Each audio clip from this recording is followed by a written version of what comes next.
6. Camphor trees ringed an enormous grassy field, throwing their shade upon us. All around were soldiers, clad in shining armor of white and gold. Commanders shouted instructions to their troops, some fighting with swords, others with red-tasseled spears. On a raised wooden platform, rows of soldiers followed the steps of an instructor. Their movements were as graceful and well-synchronized as a dance, though far deadlier, I thought, as a woman flung a large soldier onto his back. Several target boards were set up on the edge of the field where the soldiers were practicing archery. As I watched them, a soldier released an arrow, slicing through the air, plunging into the center of the board. Struck by admiration, I clapped until my palms throbbed. "You're easily impressed," Li Wei told me. "Can you do better?" I demanded. "Of course." The certainty in his tone took me by surprise. But then General Jianyun appeared, striding toward us. "Your Highness, what do you wish to practice first?" "Archery," Li Wei replied at once. At the general's command, the soldiers cleared the round target boards, each painted with 4 rings that culminated in a red center. Li Wei selected a long, curved bow from the weapons rack. Almost effortlessly, it seemed, he drew an arrow and released it at the target. Before I could blink, another whizzed past me. Both pierced the center with loud thuds. I stared at the board, stunned by his accuracy and swiftness. "You did not exaggerate." "I never do," he said. "Do you want to try?" My hands reached out, but I snatched them back with a furtive glance at the soldiers surrounding us. I had never held a weapon before, much less one which seemed to require such precision. Li Wei spoke quietly to General Jianyun, who left with the soldiers. When it was just us, I breathed easier. He passed me a bow, smaller than the one he had used. "Mulberry wood. This is a good one to start with, as it's lighter," he explained. My fingers tingled when they touched the lacquered wood, closing around the silk-wrapped grip. The bow did not feel unfamiliar to me, but as though I had wielded one 100 times before. Had it been so with my father, the greatest archer who ever lived? If my mother had not taken the elixir, if we had remained in the world below, he might have taught me to shoot like him, though I doubted I could bring down 1 son, much less 9. My heart ached, a futile pain with no remedy. All the wishing in the world would not bring my family together again. "Xingyan, are you ready?" Li Wei called out. I nodded, moving across from the target a distance away as he had. Li Wei stood just behind me, guiding my hands as I raised the bow. "Breathe deeply from your core. As you draw the string, pull your strength from across your body, not just your arms." He tapped my shoulders and lifted my right elbow up. "Hold these in a straight line." My arms strained to hold the position, the string biting into my thumb and fingers. Finally satisfied, he stepped away. "Adjust your arrow until its tip aligns with the target. When you release it, only that hand should move. Keep the others steady on the grip, and don't feel disheartened if you miss. It's your first try." Something burned in the pit of my stomach. A desire to do well, to live up to my father's name, even if no one ever knew it but me. My eyes narrowed on the target in the distance. Everything else shifted into a blur, the board shining as brightly as a beacon in the dark. Holding my breath and keeping as still as I could, I released the arrow. It tore through the air, hitting the target's outermost ring with a thud. "I hit it!" A raw thrill coursed through my veins. Li Wei clapped, his mouth curved up. "You have a good teacher." "Ha! I'll be better than you soon," I bragged, shameless in my euphoria. "Care to wager on that? 3 months from now we'll have a contest. The loser will have to do the bidding of the winner for a day." "Don't I have to do your bidding every day?" Somehow I managed to say that with a straight face. "Without complaint, without argument, without hesitation," he added after a moment's deliberation. "But within reason," I countered, the bow in my grip giving me a newfound confidence. And I could not back down now. He would tease me mercilessly. "Agreed." His grin widened. "Are you afraid of what I might order you to do?" "Far from it," I told him with an equally broad smile. I'll enjoy ordering your highness around. You haven't won yet, he reminded me, before heading toward the soldiers practicing with swords. Neither have you, I muttered to myself. I decided to remain by the archery boards. My fingers itched to hold the bow again, to feel the raw exhilaration as the arrow sprang free, the satisfaction when it struck true. Plucking another, I drew it through the bow, trying to recall Li Wei's instructions. You shouldn't have taken that wager. His Highness is an excellent shot, someone remarked from behind me. My concentration broke, my body jerked. The arrow flew wide of the target. I spun around to find a celestial soldier watching me. She was striking, with light brown skin and a smattering of freckles across her nose, her eyes slightly upturned at the corners.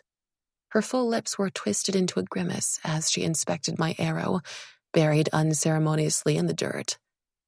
Yes, you definitely should not have accepted that wager, she repeated.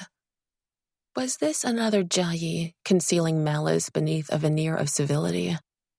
My nod was cool, dismissive even. Thank you for your concern.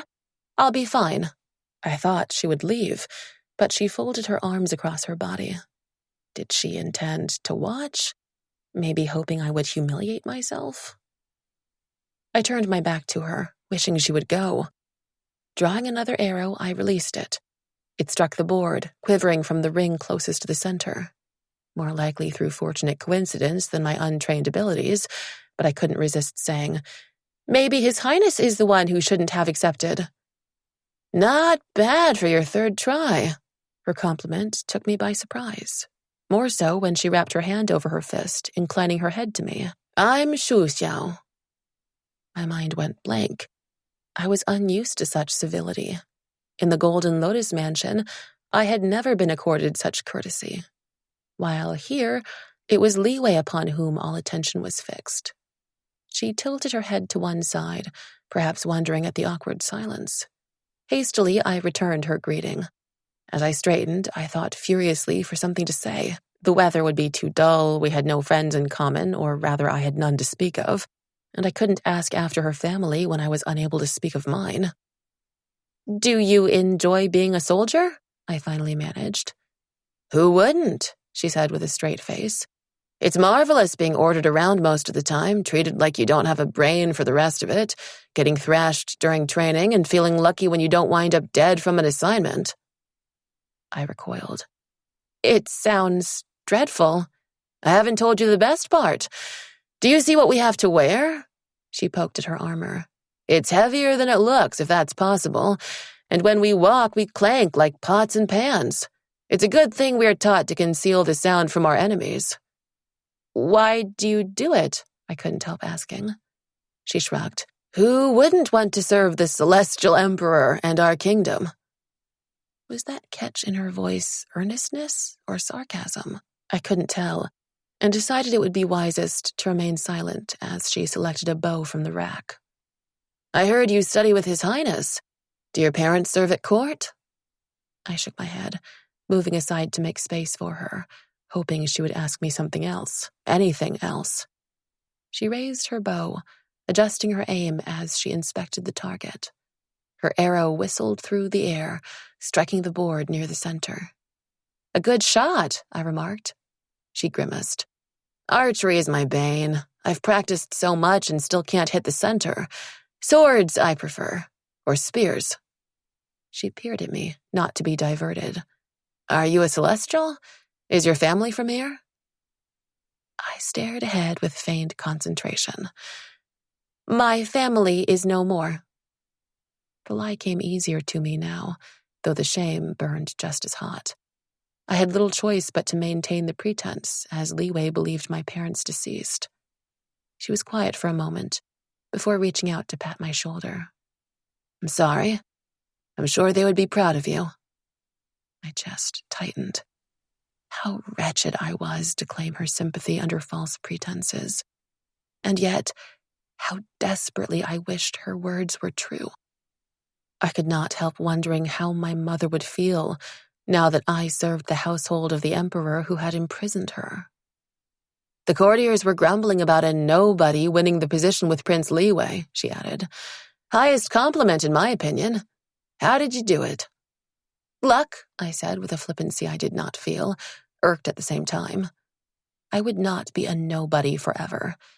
They would know my name one day and those of my parents. Where is your family? I tried to shift the conversation away from me. We're Celestials, but my parents don't serve at court. My father claims it's too dangerous, fractious with everyone scrambling for favor. He prefers a quiet existence.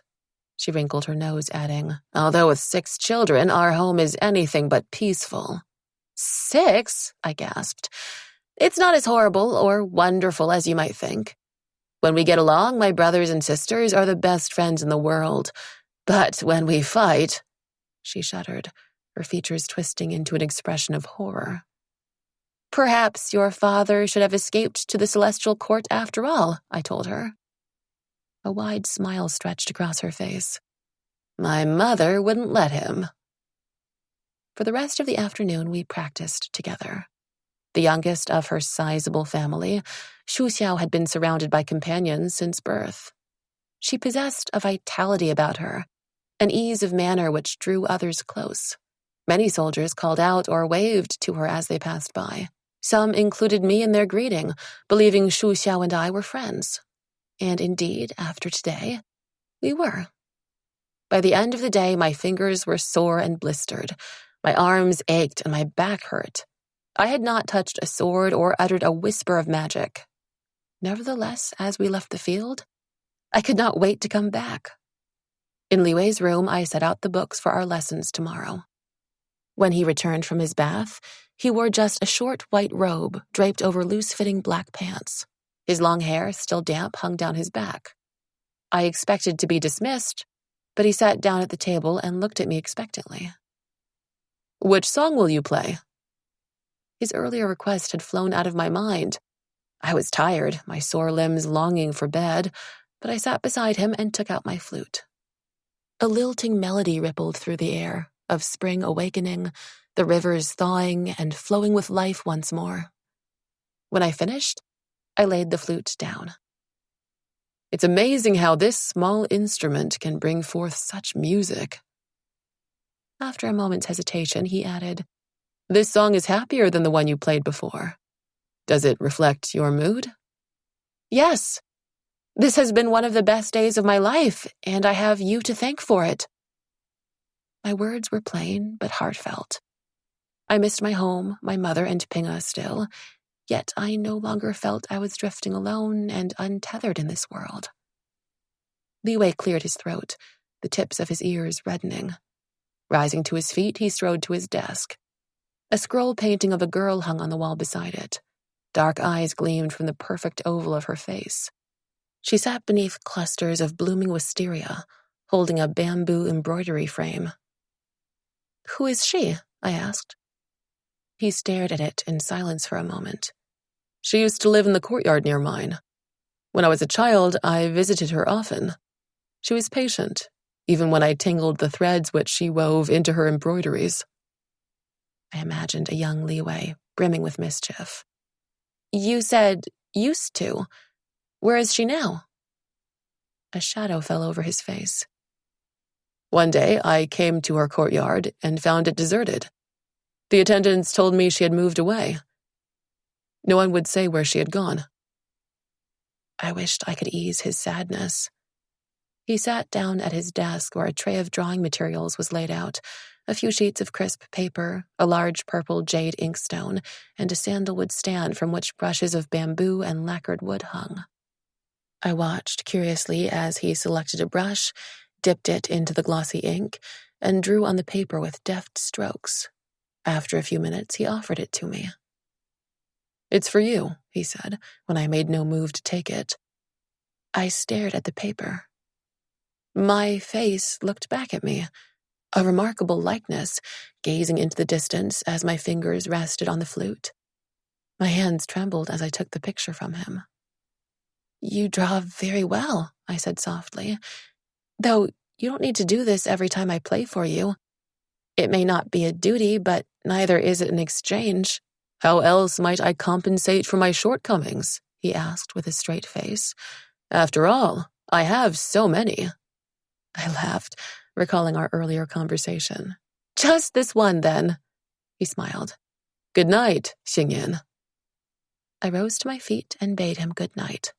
As I shut the doors behind me, I found Li Wei still bent over his desk, his brush in his hand. My heart filled with an inexplicable warmth as I turned away to stare into the sky above.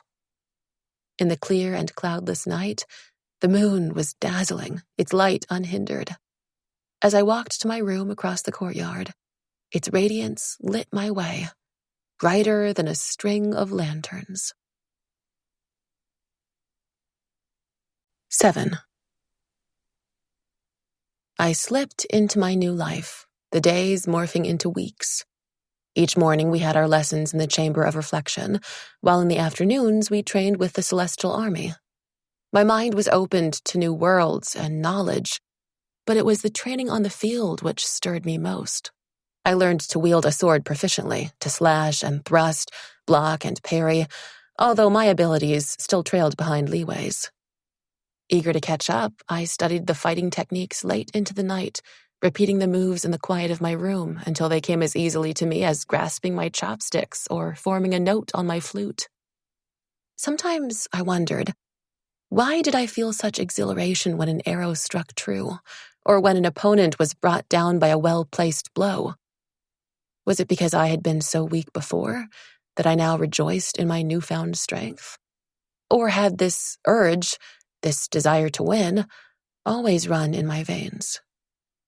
The prospect of training my powers filled me with both excitement and dread.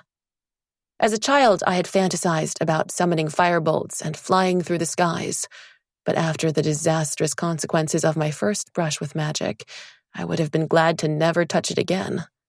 Li Wei would have excused me, yet an immortal without magic was like a tiger without claws. We might be physically strong, but we might as well be mortal. If I ever wanted to help my mother, I had to embrace my power. And though it frightened me, a part of me hungered for this too. Our instructor, Teacher Daoming, was the guardian of the Imperial Treasury and its hoard of enchanted artifacts. She only ever seemed to wear robes of dull gray, her black hair coiled into a tight bun from which silver pins protruded like a fantail. Her wide eyes were the shape and hue of almonds, and her pale skin was the color of lotus seeds, unmarred by lines from either frown or smile. I had no magical training, whereas Li Wei had already progressed to advanced enchantments. For the first few weeks, all Teacher Daoming allowed me to do was meditate, with sparse instructions to keep my eyes closed, my mind empty, and my spirit as calm as a windless dawn. I approached these exercises with enthusiasm at first, anticipating the discovery of some hidden power or enlightenment, but soon became bored with sitting cross-legged on the floor for hours on end. Whenever Teacher Daoming saw so much as a wrinkle appear in my brow or a quiver in my leg, she smacked my arm with her fan, snapping vague things such as, "Clear your mind of distraction. Focus on the awareness of your energy. Seek the light through the dark." I would grit my teeth in mounting frustration, swallowing my ire as I imagined Li Wei summoning bolts of flame while I was sitting here getting hit with a fan. Meditating for me was particularly exasperating. In archery, the goal was clear, the results instantaneous. I knew what to do to improve and how I might get there, whereas meditation was a nebulous, mysterious thing, a path with endless winding destinations and no direction, where you might spend hours wandering and end up just where you started. One day, while I was sitting as still as I could and trying not to doze off, a shadow fell over me. I lifted my eyelids a crack to find Teacher Daoming standing there. "If you're worrying about whether you're doing it right, then you're not," she sighed. My eyes flew open.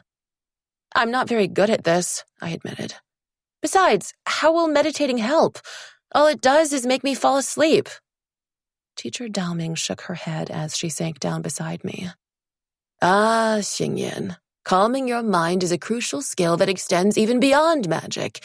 You are impatient, rash, passionate in your endeavors. You, more than anyone, need to learn how to untether your mind from your feelings. Steady your thoughts and observe before you plunge ahead. When emotions cloud us, disaster soon follows."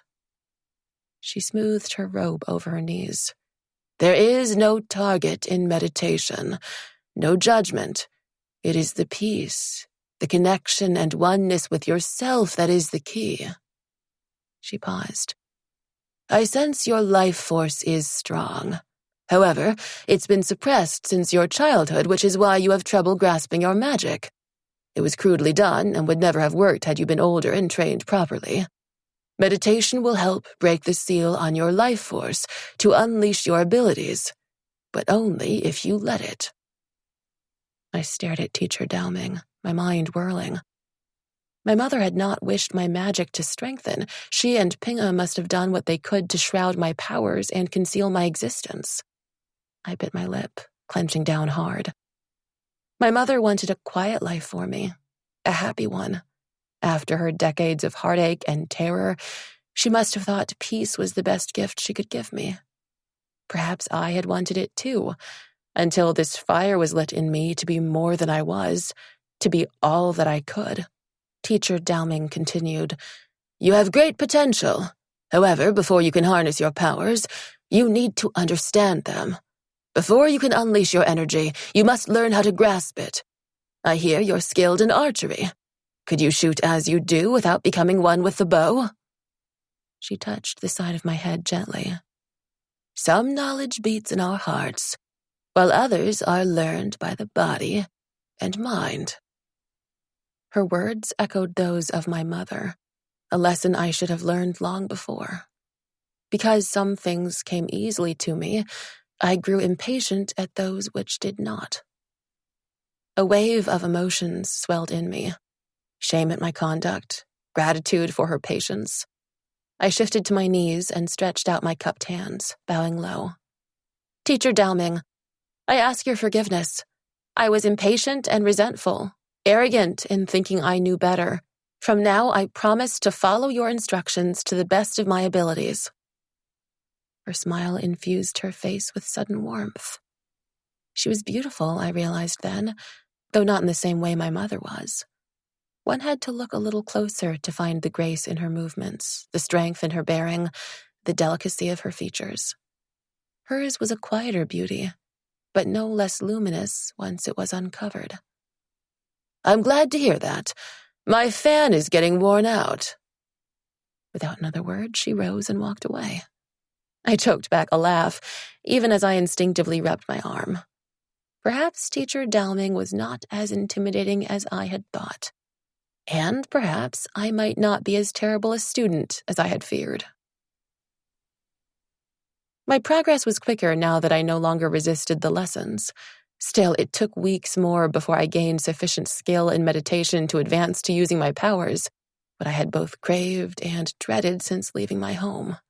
According to Teacher Dowming, the lights I glimpsed swirling through me was my spiritual energy.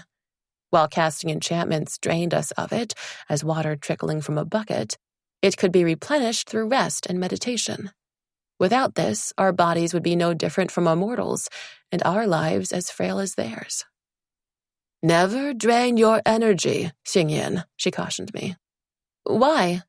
"Trying to draw more than you possess will leave you unable to sustain your life force, which is the core of your powers, the source of your energy." She spoke slowly, holding my gaze to ensure I was paying attention. "That is death to an immortal." Cold sweat broke out over my palms. I had always thought learning to use my magic meant I would be strong. Fear, a distant thing of the past. Never did it occur to me that there would also be danger in using it. "How does that happen?" I asked. "Trying to cast too powerful an enchantment, trying to sustain one for too long, or trying to undo something you can't." My thoughts flew to my mother and the spell which bound her. "Are some enchantments unbreakable?" "All enchantments can be broken if you know how. If you're strong enough, if you're the right person to do it," she said. "You don't want to end up hurling your power into a void and getting too caught up to stop." I released a drawn-out breath. It was possible. That was what mattered. As for how, I would figure out later. In the beginning, I was unable to cast even the simplest enchantment, the lights still eluding my grasp. Yet, as the weeks passed, I edged closer until I sensed a stirring deep within, like an unfinished chord on the cusp of harmony. One evening, while Liwei was having his bath, I found his tea had gone cold. While he would not have cared, it was a cool night, ideal for a warm drink. Closing my eyes, I searched inward for my energy, silver bright, glittering as stardust. It flickered as I reached out, struggling against that unseen force tugging me back. Sweat broke out over my brow, my fists clenching under the strain, but I shoved through, snapping the hidden restraint to grasp the lights. For a moment, they wriggled in my hold like the slippery scales of a fish unwilling to be caught, but then something shifted deep within, imbuing me with a sense of oneness, as though I had finally connected to some vital part of me.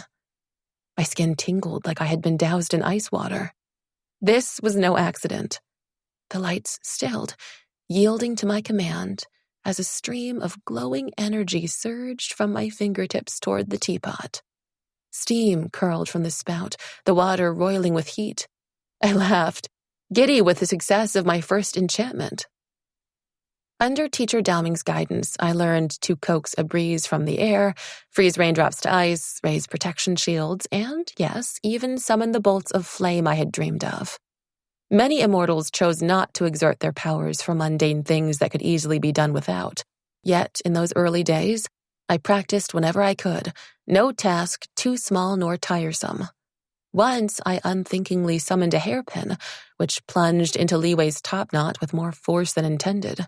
His head jerked back, a startled breath hissing from him, though he smiled as he glanced my way. No longer was I fumbling in the dark to grasp a sliver of light.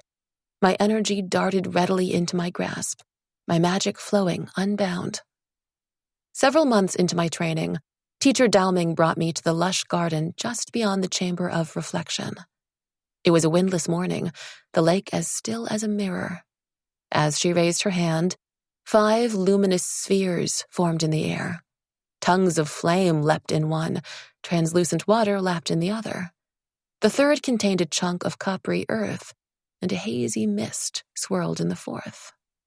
Fire, water, earth, air, the 4 elemental talents of magic that I recalled from her previous lessons. I peered at the last globe, glowing a rich crimson. What is this? Life magic, to heal the body's wounds and ailments. One of the intrinsic talents. She stiffened a little, her lips pressing into thin lines. One of them? What are the others? She fixed me with a hard stare, ignoring my question. Xingyin, which is the strongest of the elemental talents? I passed my palm over the spheres, the heat mingling with the coolness from the different energies. Fragments of lessons flashed across my mind. Earth might douse fire, but fire could scorch earth. Air might fan a flame or extinguish it. My thoughts wound together into a maze of contradictions. It depends on the strength of the talents pitted against each other, I finally answered. Her brows snapped into a frown. That is half an answer. I lowered my head, wishing I had listened more attentively in her class. She continued, Each talent has its own strengths and weaknesses. All 4 can be equally powerful. What matters most is the strength of the casters, their life force which determines how much energy is at their disposal, and the skill with which they wield it. As she passed her palm over the first 2 orbs, fire leapt high, engulfing the sphere of water. In the next moment, water surged to drown the flames. Those strong enough to specialize first need to discover their talent. Most immortals are drawn to 1, maybe 2. Prince Liwei's fire and life magic are his strongest, while our emperor is one of the few accomplished across the talents, even able to channel sky fire. Skyfire? I repeated. It was the first I had heard of it. Lightning, as wielded by immortals. A rare and powerful magic. Not an element in itself, rather a unique convergence of one's magic. With a flick of her finger, the flames rekindled.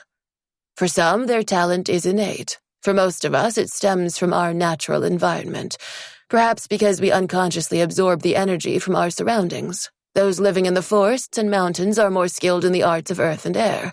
Phoenix immortals are adept in fire magic, and sea immortals cast the most powerful water enchantments. The talents of celestials have always varied across the elements.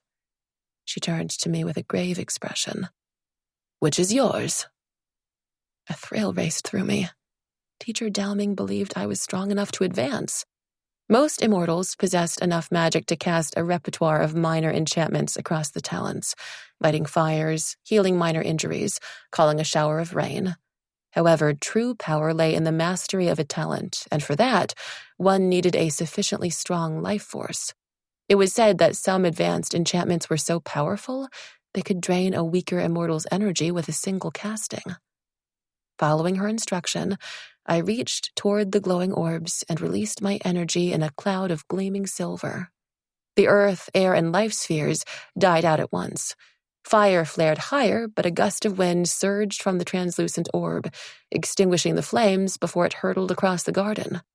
The willow trees bent sharply, whipping the lake into waves. With a sweep of Teacher Dowming's hand, the wind calmed and died. Her lips curved into a rare smile as my heart pounded like a drum. The wind had wreaked utter destruction upon the once tranquil garden, scattered leaves blanketing the ground, trees swaying wildly, snapped willow branches trailing in the water. Had I done this? Your talent lies with air, but you have some affinity in fire, Teacher Dowming observed. Through my exhilaration, something tugged at the edge of my consciousness, something she had let slip earlier.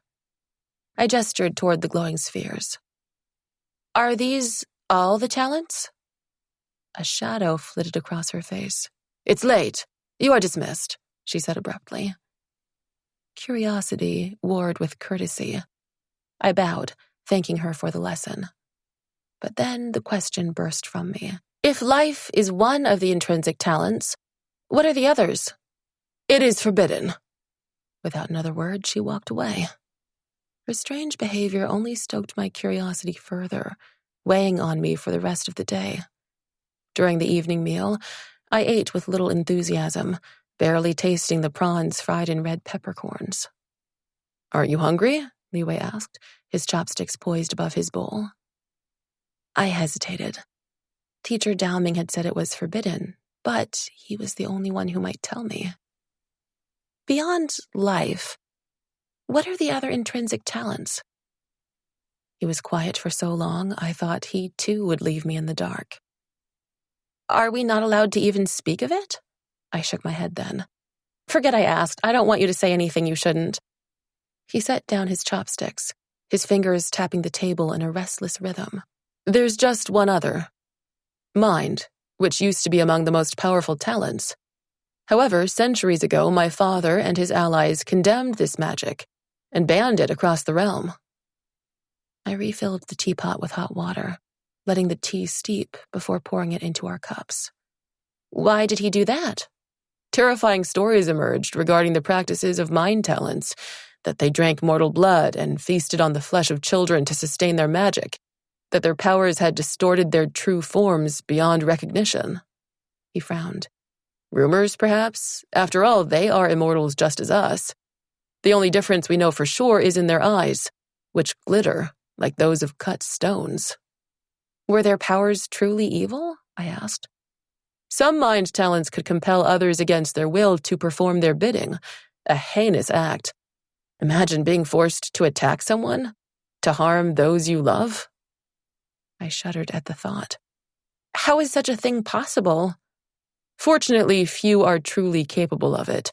The stronger one's life force, the harder it is to compel them, as it requires more energy. A skilled mind talent might only be able to control a powerful immortal for a brief period. A shadow crossed his face. Even if this happens once, that's once too often. Even if it's just for a moment, one's life can be destroyed then.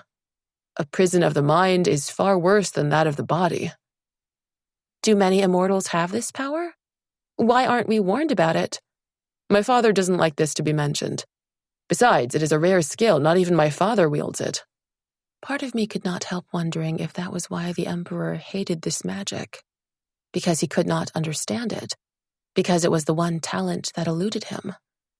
But I buried those thoughts, unwilling to speak them aloud.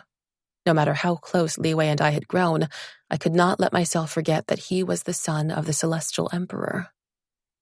He continued. Most came from the Cloud Wall, once a domain of our kingdom which bordered the Golden Desert.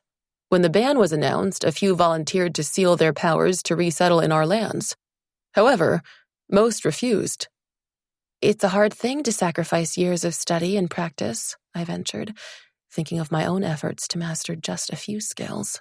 Those who did were well compensated. The Cloud Immortals were stirred to rebellion by an ambitious upstart in a gambit to seize power and declare himself king. After they proclaimed their separation from us, my father burned the ancient scrolls of their magic, burying their ashes at the bottom of the 4 seas. A harsh retaliation. Was that the end of it? I asked. Unfortunately, the Cloud Wall King retrieved the ashes and reconstructed the scrolls. He was weakened, but with whatever dark arts he learned, his new powers outstripped his old. With newly forged alliances with the northern and western seas, he declared war upon us.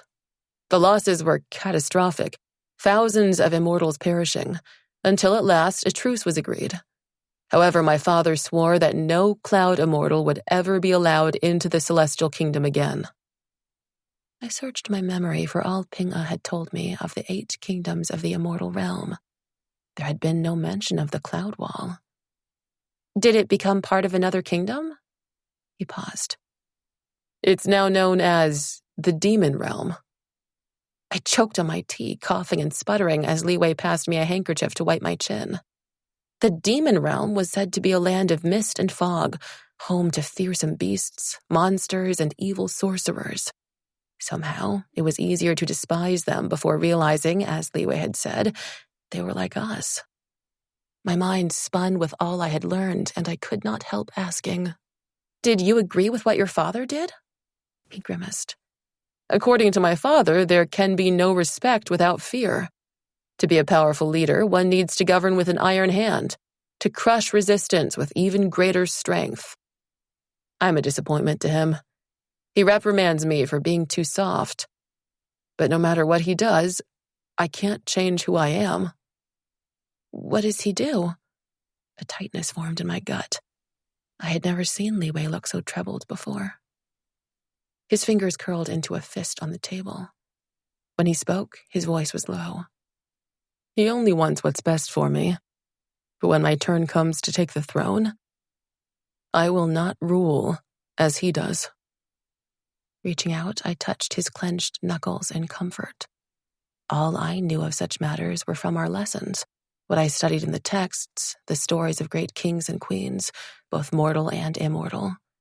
But I was sure of one thing, that the Celestial Kingdom, any kingdom, would fare better under a ruler who listened with an open mind than one who demanded unswerving obedience. I had no love for the Celestial Empress, and less for the Emperor who had imprisoned my mother, although I had never met him before.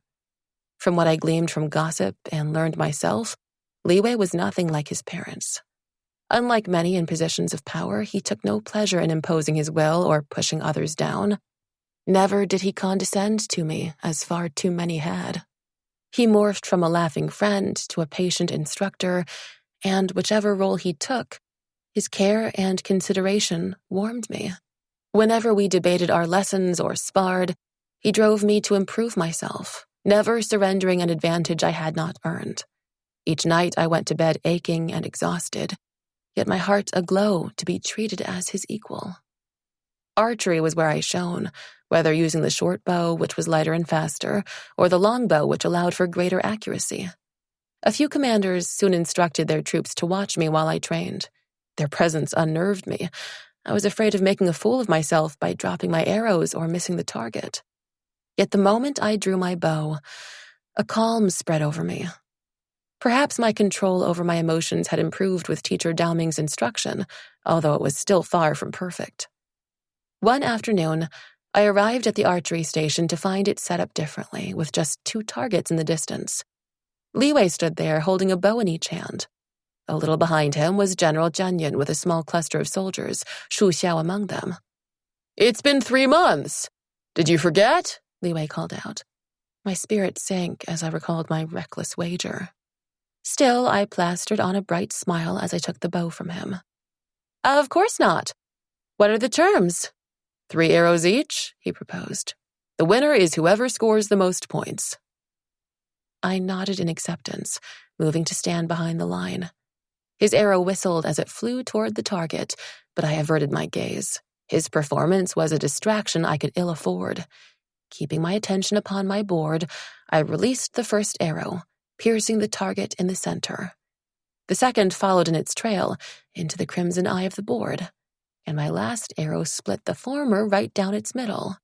Having scored 3 perfect strikes, my confidence swelled, until I saw Li Wei's board, a mirror of my own. General Jianyan frowned, unable to decide the victor. Striding to the weapons rack, he pulled out a clay disc, no bigger than my fist. "Our advanced archers use this to practice their skills. When the disc is released, it will soar away. The first person who shoots it down will be the winner." I groaned inwardly. I did not have much experience with moving targets. "Perhaps this is too difficult for Xingyin," Li Wei said. Pride got the better of me. "It's fine," I said curtly, drawing an arrow through my bow. General Jianyan threw the disc high. It shot through the air, faster than anticipated. I blinked, half a heartbeat of hesitation, my arrow already hurtling toward the soaring disc, as Li Wei's gold-feathered arrow shattered the clay. I fought down my dismay. It had been a fair match. "You win," I conceded. "I'll collect tomorrow." He flashed a grin at me, which raised my hackles. "Another month or 2, I wouldn't be able to beat you. Time your battles better next time." As he strode away, I glowered at his retreating back, no longer caring about the dignity of losing with grace. Shu Xiao clapped me on my shoulder.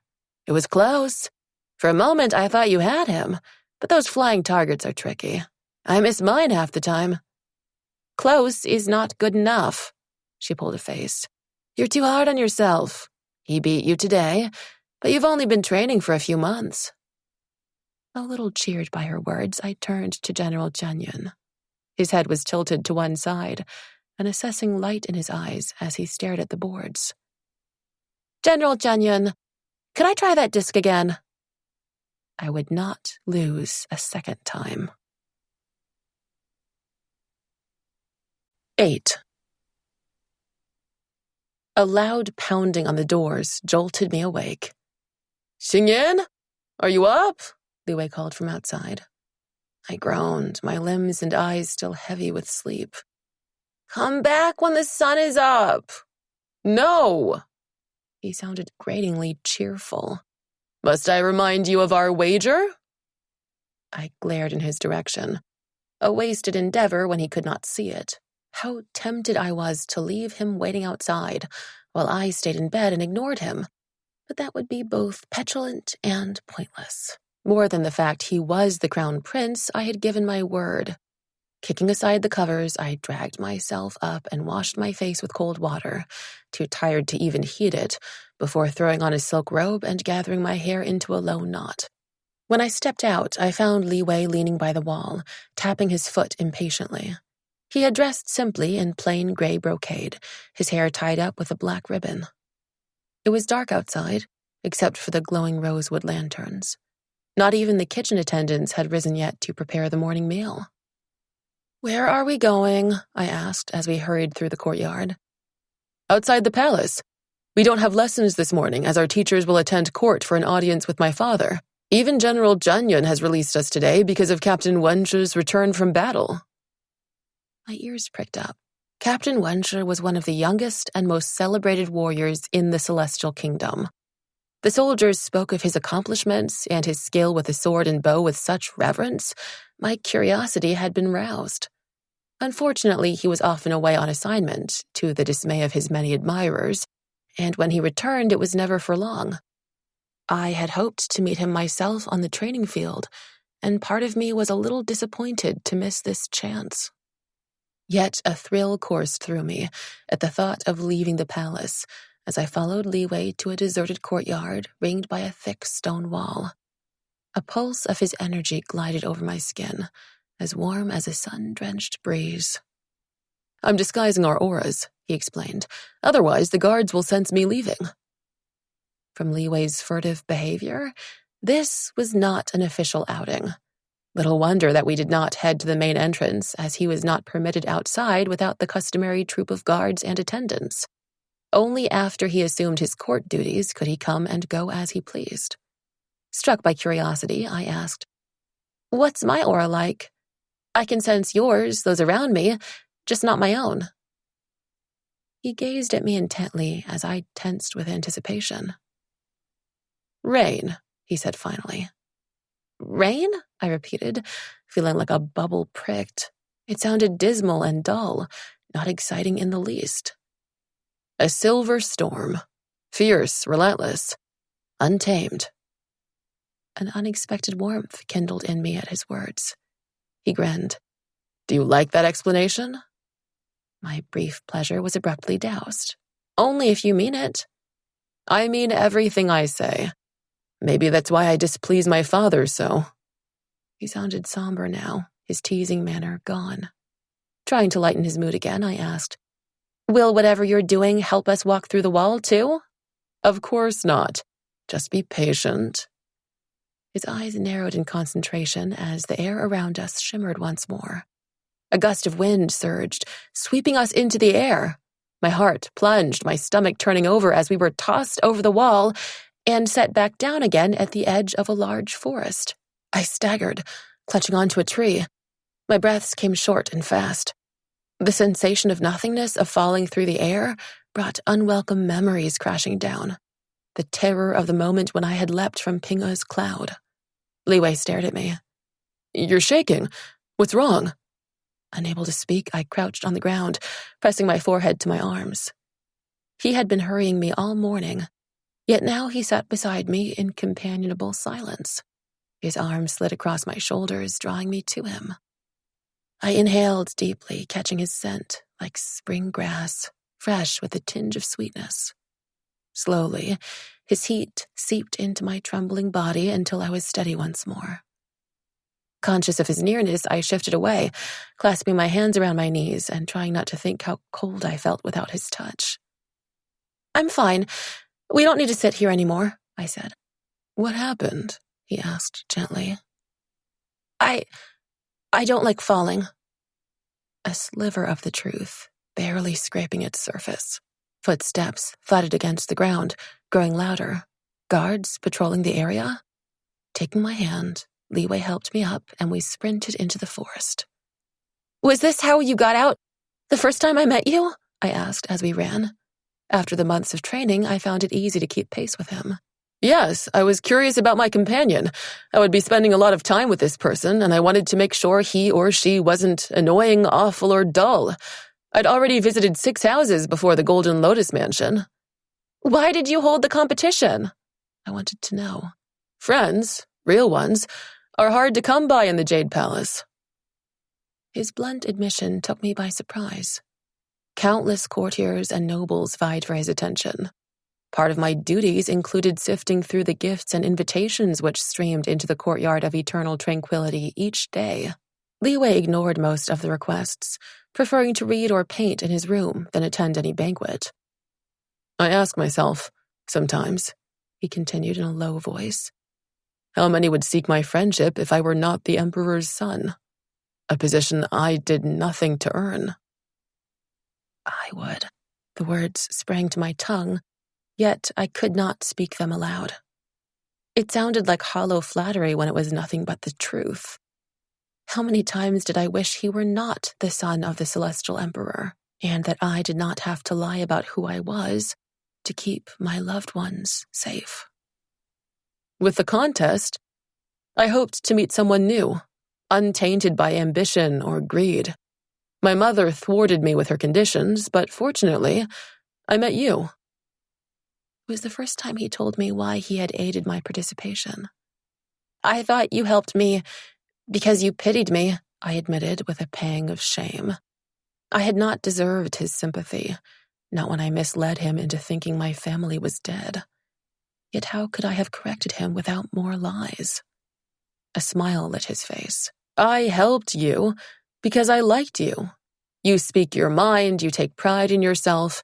You're honest in what you want and fearless in reaching for it. You don't pretend to be someone else around me. And while you didn't know who I was then, that holds true even now.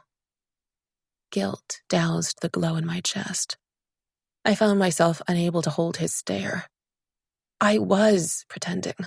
I had been right from the start. I was myself, and yet I was not who he thought I was. He continued, oblivious to my unease. When I'm with you, I feel you see me for who I am, not the crown or the kingdom, not the favors I can extend or withhold. He sighed then with exaggerated heaviness. Little did I know what I got myself into. Every night I fall asleep, worn out from your attacks, your insults ringing between my ears. Nothing you didn't deserve or ask for, I retorted. Might I remind you that you're the one who insists on sparring with me day and night? I ignored the hand he extended to me, glaring at him instead. Li Wei cleared his throat meaningfully. And might I remind you, you're not honoring the terms of our bet right now. Swallowing several choice insults, I took his hand. When his strong fingers closed around mine, I tried to quell the unexpected leap in my pulse. We strolled through the forest, only halting at the sound of voices. The air hummed as though alive, with the mingled auras of immortals. We're here. He pulled me through the trees into a large clearing. Dozens of stalls were packed together, coiling into a large spiral like the whorl of a shell. They were crafted from lacquered wood in red and black, blue and yellow, with painted signs displayed on the top. Mouth-watering smells of unfamiliar and tempting foods laced the air, and there was an undercurrent of excitement among the crowd already browsing at this early hour. What is this place? I breathed in a tone of wonder. He seemed pleased by my reaction. This market is held once every 5 years. It appears at dawn and ends by noon. Immortals come from all over to trade possessions, magical items, or rare delicacies. As we strode deeper into the clearing, heads swung toward Li Wei like flowers to the sun. Even without his regal attire, his bearing and looks commanded attention. When he paid them no regard, their eyes slid to me, narrowed with speculation, widened in surprise. We were an incongruous pair. But what did I care for the opinions they wore as plainly as the ornaments in their hair? Nothing could dampen my excitement today, my exhilaration at being here with him. As we walked past the stalls, merchants called out loudly to entice prospective customers. Enchanted amulets! Leeches from the mortal realm! Rubies from the Fire Valley!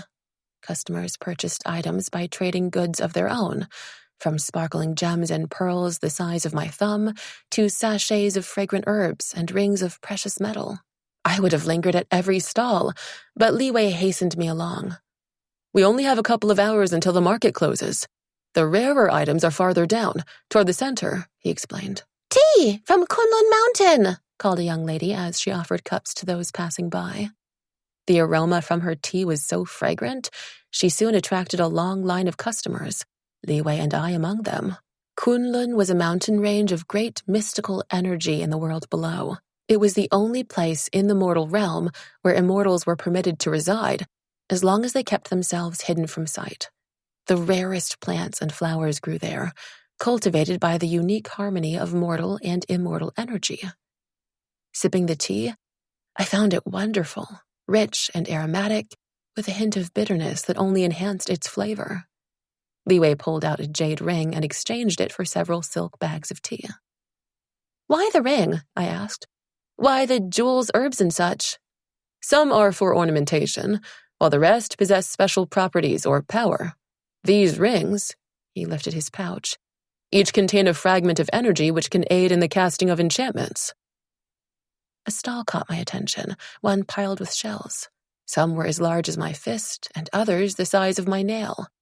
Their colors ranged from pure white to azure, and a few with a blush of a lotus petal. "These shells are enchanted to capture your favorite sound, melody, or even a loved one's voice. They were picked from the deepest waters in the Southern Sea," the merchant said with pride. The Southern Sea, Pinga's home. I picked up a beautiful white shell, tracing my finger along its curve. However, with nothing to trade, I laid it down again. Beside me, Liwei dug out a ring of red jade, offering it to the vendor. I pulled his arm back, not wanting him to buy it for me. "Will you trade the shell for a song?" I asked the merchant. "I could play you a tune to capture into these shells, which might enhance their value." "How well do you play?" His gaze shifted, skimming the crowd for less troublesome customers. Before I lost his attention completely, I drew out my flute and played a lively melody, one of my mother's favorites, of the rain trickling through a bamboo forest. When the song finished, I was startled to find a small group of people around me, some holding out a colored stone or a silver ring. Before I could refuse, the shell vendor swooped in and took all the items. With deft hands, he wrapped up the white shell I wanted, placing it into my palm along with half the items I had earned. The rest he dropped into his own pouch. "A pleasure doing business with you," the merchant said, winking at me. My mouth fell open as Liwei clapped me on my back. "You should set up a stall here next time," he suggested, in an amused tone. I grinned. "And what would you do? Sit beside me and sell your paintings?" He tilted his head to one side, his eyes bright. "Perhaps. We could travel the realm, stopping where we choose and leaving when we grow bored. It would be a good life." "Yes, it would." The words leapt out before I could stifle them. "Impossible," a voice whispered in my mind, telling me nothing I did not know. The celestial crown prince was not destined for such a life, unfettered by responsibility or duty. And how would such aimless wanderings help my mother? How could I leave her, alone and trapped, while I indulged my selfish impulses? A pulse of silence beat through us, the air thick with sudden tension. To distract him, I lifted my palm to show him my earnings, a couple of silver rings, 2 drops of amber, and a small blue stone. "Let's find some breakfast," I said, pretending our earlier words had been forgotten. We bought fresh lychees, crisp chive dumplings, and almond cakes, eating them as we made our way through the market. Our fingers were sticky with a coating of oil, sugar, and crumbs as we began peeling away the red, scaly skin of the lychees, its translucent flesh sweeter than honey.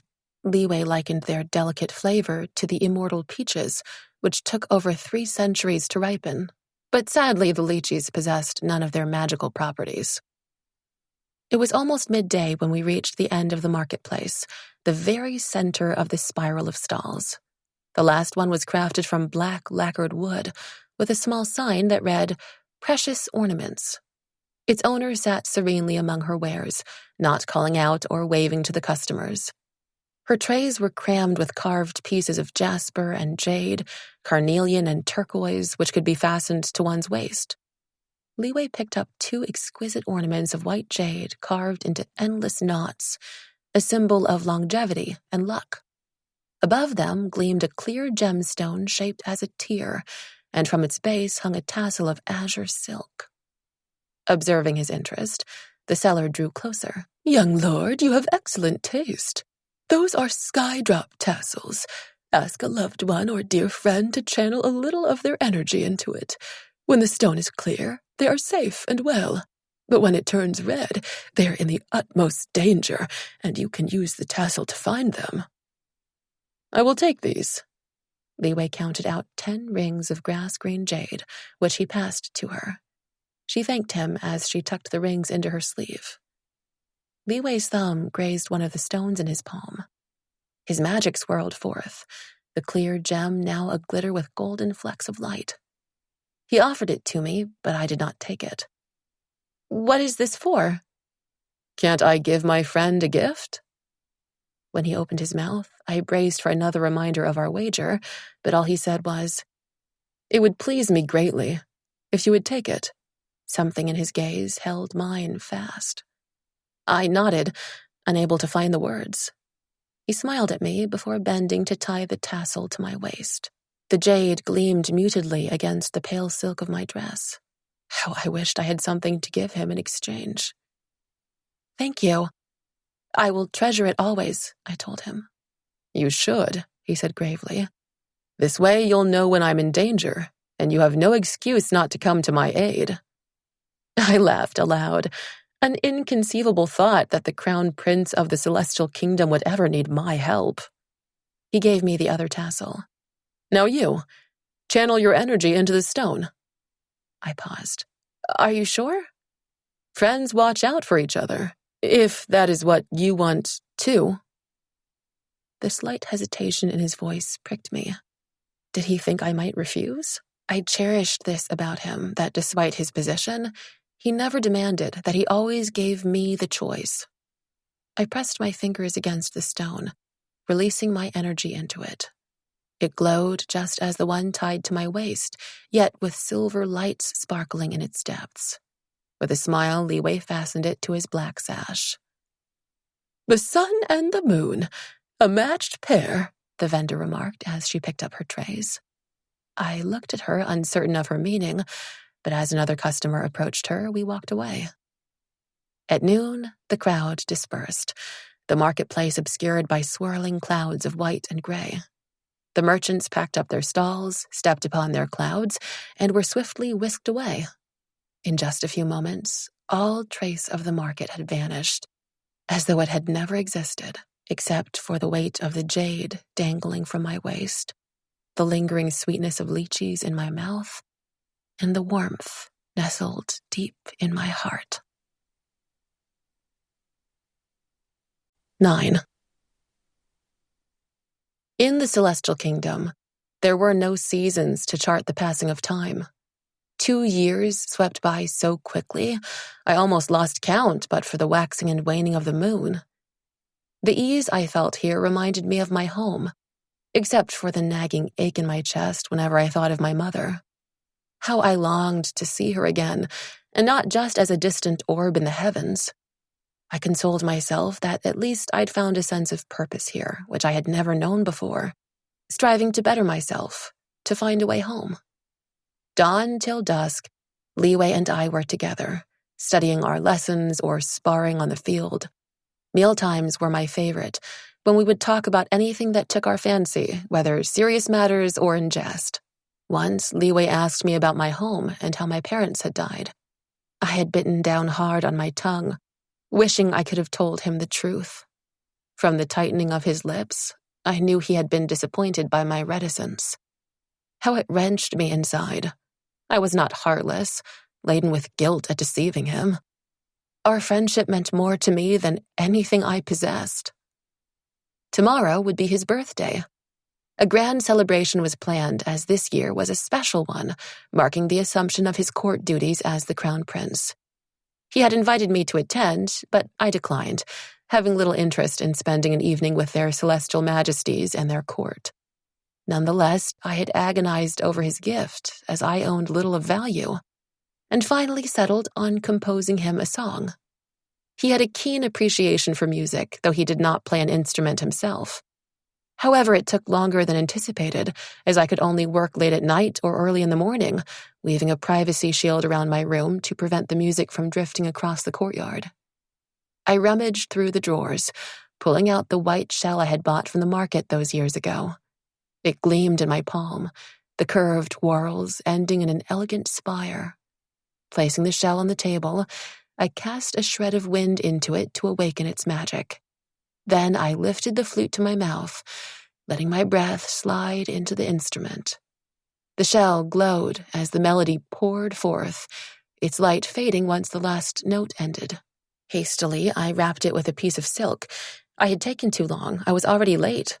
I dashed across the courtyard, halting just outside his chamber. A powerful aura pulsed within, jagged, sharp, and strong, one I had done my best to avoid so far. Sweat slicked my palms as I slid the doors open and entered. The celestial empress sat beside Li while her attendants stood behind her. Her green robe pooled on the floor like a carpet of moss, gold, leaf-shaped pins gleaming from her hair. I had never seen the empress at such close quarters before. Memories of my parting from my mother flashed across my mind, cutting me as though it had been yesterday. I knelt to greet her as etiquette demanded, folding my body over until my brow and palms touched the floor. The Empress did not give me leave to rise. "Is this the behavior of the companion to the Crown Prince? To rise this late and leave my son to attend to himself?" Her voice was thick with censure. I should have apologized or pleaded for forgiveness, but though my body was taut with tension, my lips stayed tightly sealed. I was no longer a cowering child, afraid of her shadow. "Rise," Li Wei said. I lifted my head from the ground, yet remained on my knees. I would give the Empress no reason to dismiss me. "Honorable Mother, Xingyin was only late this morning because of my task." Li Wei looked at me. "Did you find the snow ginseng root?" "Yes." I was glad for his quick thinking. "Could you give it to the kitchen to be brewed into a tonic? Ask them to send it with the afternoon meal to their celestial majesties." Conscious of the watchful attendants, I pressed my forehead to the ground in acknowledgement. Rising to my feet, I hurried to the entrance, eager to escape. The Empress's voice drifted after me, a more pleasant tone now that I was gone. "Li Wei, you're a filial son," she praised him. "Tomorrow's banquet will be a grand event. The flower and forest immortals will join us, as will the sea monarchs. A rare chance to affirm our goodwill toward the four seas. We will also be honored by the attendance of Queen Fengjian and her daughter." "Princess Fengmei?" Li Wei asked with a catch in his voice. "Of course. The Phoenix Kingdom is our most important ally, more than ever with the threat of that cursed demon realm still hanging over us," she added, in a tone laden with meaning. "I hope you'll be an attentive host, and that you know what's expected of you." Beyond the doorway, I glanced back at Li Wei in sympathy. He did not enjoy such occasions, avoiding as many as he could. But it would be impossible for him to escape his own celebration, particularly with the sharp eye of his mother watching his every move. Li Wei and I had planted a small garden in a corner of the courtyard. Grabbing a shovel, I dug up the snow ginseng root, grown from a seed just a month ago. While it usually took years to cultivate ginseng, Li Wei's enchantment helped the plants mature faster. Admiring the perfectly formed root, its flesh so white that it was almost translucent, I deemed it a worthwhile sacrifice to save my hide. In the bustling kitchen, I found Minyi, whom I had grown to know well. After passing her the ginseng, I decided to wait while she prepared our food. She scrutinized me, her nose wrinkling. "Xingyin, you're so pale. Are you eating enough?" "I was late this morning, and Her Celestial Majesty scolded me," I told her. She sighed in commiseration. The Empress was much feared for her temper, fierce, malicious, so easily roused, and few were spared it. "Our Empress has too much fire in her. Those from the Phoenix Kingdom have such hot tempers," she remarked. "Phoenix Kingdom? Isn't she a celestial?" She shook her head, casting a furtive look around. Minyi was privy to the stories and gossip from the many attendants who visited the kitchen. It was a simple matter to trade a delicacy for the latest news, and in the evenings, a cup of wine loosened even the stiffest tongues, and the one thing she loved more than collecting gossip was sharing it with her friends. Before she wed the Emperor, Her Celestial Majesty was a princess of the Phoenix Kingdom. She was not so ill-humored at first, but her temper worsened after the deaths of her beloved kin. It was the first I had heard of it. I did not think it possible, yet pity flared in me at the thought of her loss. "What happened to them?" Minnie's face clouded over. "A tragic tale. The Empress is a relation of Lady Sye, the sun goddess who dwells in the fragrant mulberry grove in the eastern sky. Lady Sye had 10 children whom she used to take upon her phoenix-drawn chariot, one at a time, to ride across the heavens. Her children were powerful creatures of pure light and heat, revered as the sun in the mortal world." I went cold inside. 10 children? 10 sons? The kin of the Celestial Empress? Minyi stirred a simmering pot of noodles, thankfully oblivious to my mounting distress. The phoenixes are a close relation of the three-legged sunbirds. Sunbirds. The word seared me. What happened? I choked out. Many years ago, Lady Shiha was gravely injured. To aid her, the Empress sent a trusted general to the fragrant mulberry grove to drive the chariot on her behalf. Only one sunbird was permitted to join him, but they disobeyed, all 10 leaping into the chariot at once and flying away before the general could stop them. The sunbirds did not wish to return, soaring through the skies night and day. Minyi paused for a moment. It was a terrible time of blinding light and blistering heat. The mortals suffered most, their fragile world scorched to the brink of destruction. She continued, the Celestial Emperor sent messengers to reprimand the sunbirds, but they ignored them all. They were so swift, no one could catch them. The Emperor might have struck them down himself, but the Empress shielded them from attack. Under her protection, the sunbirds would have burned the world to a cinder, but they were finally shot down by a brave mortal, my father. My legs trembled. I clutched the side of the table, my elbow knocking over a bowl of yellow plums that rolled onto the floor. Avoiding a glare from an irate cook, I bent down to pick up the fruit, glad for the opportunity to hide my face. I sifted through my faded memories of the book I had read once, my father's story as retold by the mortals. The sunbirds were said to be favored by the gods, under their protection. But the Celestial Empress's blood relations? It was little wonder that she had sought to punish my father for slaying them. I swallowed to moisten my parched throat. The mortal? What of him? Minyi sprinkled chopped green chives over 2 bowls of noodles, then lifted them onto a tray of polished wood. Almost as an afterthought, she added a small dish of vegetables. I suppressed the urge to grab her arm and shake the rest of the tale from her. Oh, the mortal's deeds were praised by the Emperor, and he was rewarded with the elixir of immortality.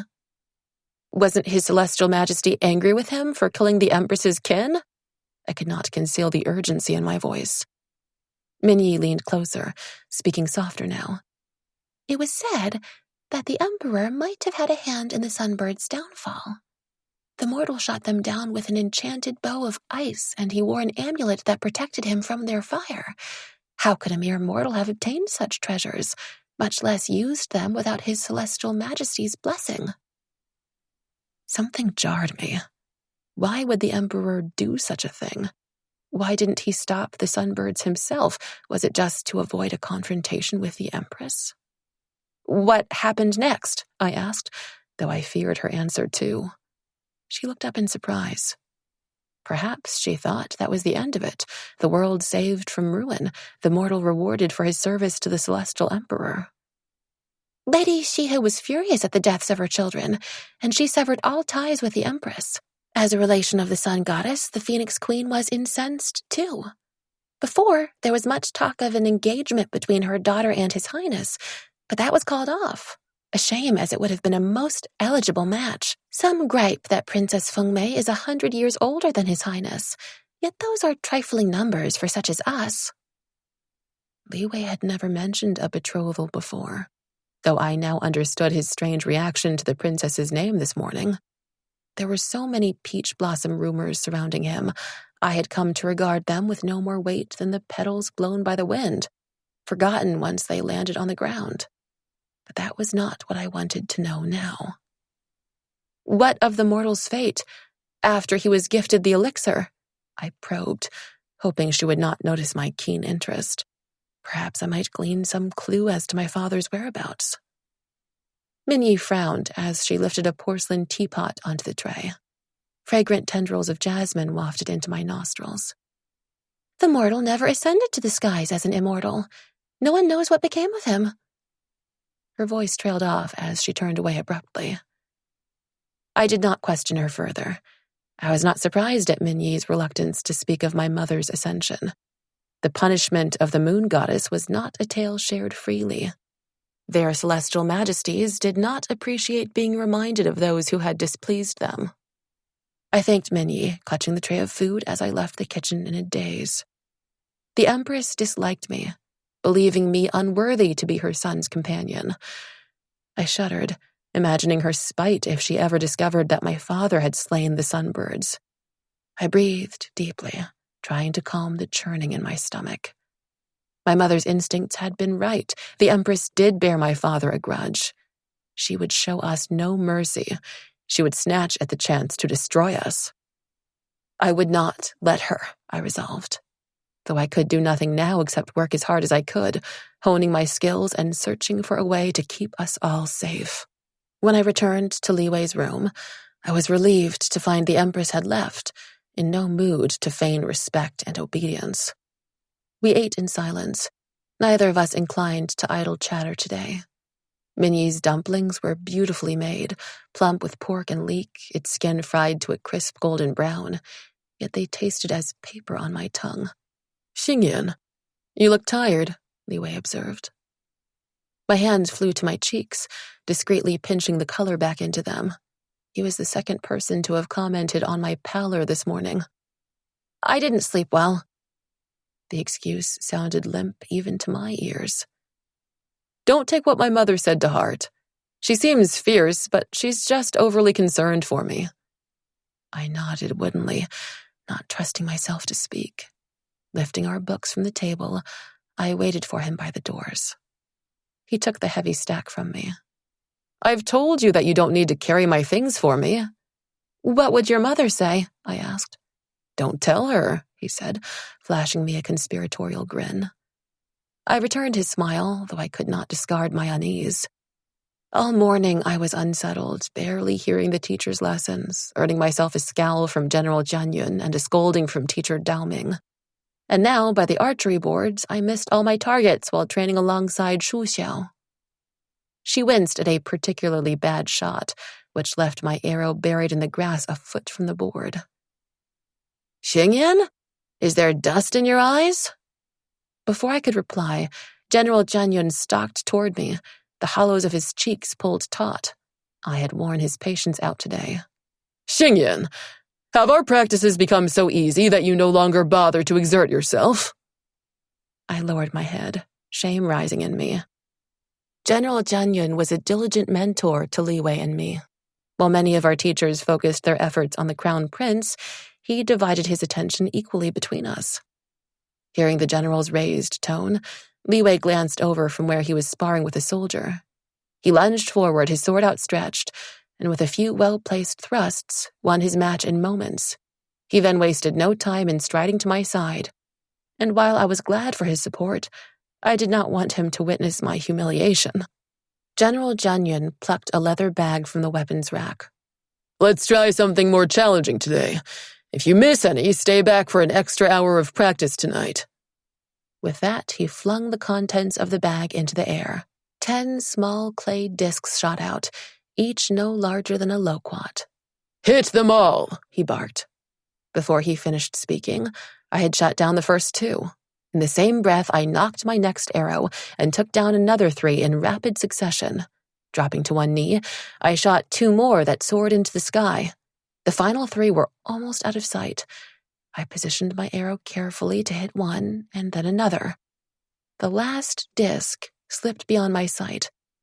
I closed my eyes, straining to listen through the silence. My mind was clear, devoid of thought. A faint flutter reached my ears, a whisper of wind. I released my arrow with a twang, the disc shattering into fragments. I stilled, unnerved by the sudden hush and the crowd which had gathered. Then, a tall, lean soldier I had never seen before clapped, the sound breaking the daze. Shu Xiao cheered as Li Wei stepped forward, lifting me up by my waist and spinning me around. "Li Wei, put me down," I hissed, conscious of the watchful stares. For some reason, I found it hard to catch my breath, my pulse leaping in an erratic rhythm. He laughed as he set me upon the ground, and with a parting grin, headed back to the sword-fighting station. The soldiers dispersed, but General Jianyun remained, studying me for a moment. "Have you given any thought to your future? When you're no longer the Crown Prince's companion?" he finally asked. His blunt question struck me. I had not imagined that my position would end, but Li Wei would soon assume his court duties. His lessons would decrease, and then what would I do? Become his attendant, serving his meals and tea? The idea seared me like a hot coal. General Janyan continued, oblivious to my unease. Your archery is unmatched. According to Teacher Dowming, your magic is strong. I think you would do very well in the army, and your future could be brighter than the sun. My mind whirled with the possibilities. My father was a soldier. It had been his path to glory, to slaying the sunbirds and saving the world. A great honor, a terrible burden. His reward had been the elixir which turned my mother and me immortal, though it parted us from him too. Snapping out of my stupor, I asked, General Janyan, how does one advance in the army? Fighting for our kingdom, performing each task to the best of one's abilities, protecting your fellow soldiers. Hard work, obedience, loyalty throughout the years. What greater honor is there than to serve our kingdom and their celestial majesties? Pride rang in his voice. A curt refusal sprang to my tongue, which I quashed out of respect to the general, though I could not stop my lip from curling. He did not seem to notice, adding as an afterthought, Some also dream of winning the Crimson Lion Talisman, though such a thing is rare. Crimson Lion Talisman? I had never heard of it before. It is the highest honor of the Celestial Army, awarded by the Emperor himself. Its bearer is granted a royal favor. A wild hope fluttered in my chest. How is this talisman won? I cursed the tremor in my voice, hoping he did not hear my eagerness. Through exceptional acts of valor, courage, or sacrifice, in service to the Celestial Kingdom. He frowned. However, this is not something to pin your hopes upon. In my lifetime, the talisman has been awarded less than a handful of times. General Janyan must be hundreds of years old. 1,000? How could I surpass the mighty warriors here when I had barely grasped my powers a couple of years ago? No, I could not allow myself to think so. I could not admit defeat before I tried. Among all the mortals across the centuries, it was my father who had caught the Emperor's attention to win the elixir of immortality. I would strive for no less. Yet something reigned in my surging excitement. If I joined the Celestial Army, I would have to leave the courtyard of eternal tranquility. I was safe there, as happy as I could be, away from my mother. I was becoming muddled inside. I could never forget why I was here, that I had been torn from my home, and that I had come to the Jade Palace to find my way back. General Janyan's talk of honor and service did not move me. This was not my home. I had no loyalty to this place. I even bore a grudge against their celestial majesties, which I was willing to swallow for my own ends. And yet, this offer gave me a glimpse into a future where I could advance through my own merit, a chance to grasp at my mother's freedom, better by far than my wild fantasies of soaring to the moon and shattering the enchantment which bound her there. What life would await us after that? An eternity of being hunted and living in fear. General Janyan cleared his throat, perhaps wondering at my prolonged silence.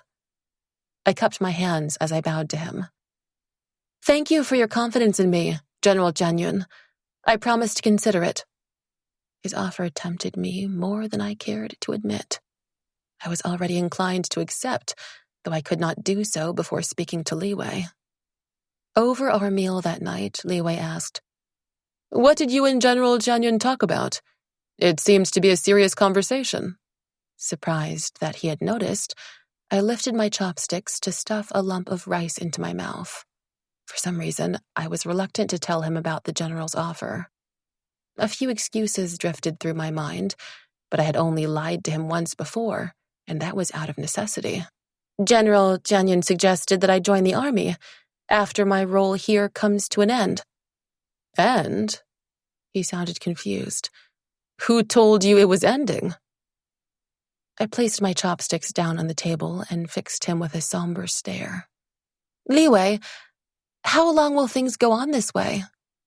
Once you take on your responsibilities, you will have less time for lessons. You won't need a companion. For once, he appeared at a loss. "But you're my friend." How those words tore at my conscience, yet I could not think of myself alone. "I am your friend, here or wherever I go." "Do you want to leave me? To join the army?" There was a note of incredulity in his voice, and, buried beneath, hurt. "There are things I want, which you know nothing of. I do have my own dreams." My voice was hoarse with emotion. The years I had spent here training and studying were happy ones, and yet these were just the rungs of the ladder that scaled my ambition. Perhaps Li Wei sensed me drawing away, the hardening of my resolve. He leaned toward me as he asked, "What are your dreams? Let me help, however I can." The words hovered at the tip of my tongue. To confide in him, to tell him the truth. He was a celestial prince, powerful and favored. But I stifled the urge. I was unsure of how things might change between us if he knew who I was. That I had lied to him, that I was the daughter of the disgraced goddess who had defied his father's wishes, and of the mortal who had slain his mother's beloved sunbirds. "No. You can't help me," I said softly. "But I thank you for wanting to." His hand covered mine, an unexpected tingle shooting through my arm. "My offer stands, any time, whatever you need. Think about it, and don't make any hasty decisions." I had believed my mind made up, yet, pinned by the intensity in his gaze, I could only nod in reply. "Tomorrow," I told myself, cowardly. "I will decide tomorrow." 10. I bolted upright, my scream piercing the night. My eyes darted around the dark chamber as I gripped the bed covers, crumpling them between my fingers. I was not home. I was not too late. My mother and Ping-E were not dead. Such nightmares had plagued me before, yet never in the courtyard of eternal tranquility. Until now. Perhaps my encounter with the Celestial Empress or the uncertainty of my future had caused a relapse into the fears of my past. Footsteps pounded across the courtyard. My doors were flung open, the cool night air rushing in as Li Wei stood in the entrance. He crossed the room and sat down on my bed, lacing his fingers through mine, his grip warm and strong. "You were screaming. Are you all right?" "A dream." My breaths were shaky and uneven. My terror had been all too real. The image of my mother's lifeless form flashed across my mind, my fear melding with a wrenching longing for home. Tears, unbidden, pricked my eyes. His other hand cradled my face, his thumb brushing my cheek. He had only seen me cry once before, when we first met by the river. Without hesitation, he pulled me into his arms and held me tight. I clutched him in return, his embrace awakening a need in me, unfamiliar and fierce. My guard lowered. I let myself be comforted by his strength, my body sinking against his as the dam on my emotions sprang free. My tears drenched his clothes, the white silk damp now as I lifted my head away. Only then did I realize he wore just his inner robe. He must have come right from bed in his haste. My pulse raced, although I had seen him dressed so 1,000 times before. With the corner of my sleeve, I dabbed the thin material to dry it. His heartbeat quickened against my palm as his arms tightened around me, kindling a heat which surged through my veins. Our months of companionship melted away. It was like we were seeing each other for the first time. No longer was he the youth I had befriended, the young man who teased me. His touch inflamed my senses. His gaze stole my breath. I reached out to smooth his long hair from his face, tousled from slumber and gleaming darkly against the whiteness of his robe. My lips parted. His eyes shifted to them, as deep as midnight pools. He bent and pressed his mouth to mine firmly, yet with an aching tenderness. I inhaled deeply. his warm, clean scent laced with the fragrance of the flowers from the courtyard. One of his hands clasped the back of my head, while the other encircled my waist. My arms were wound tight around his neck.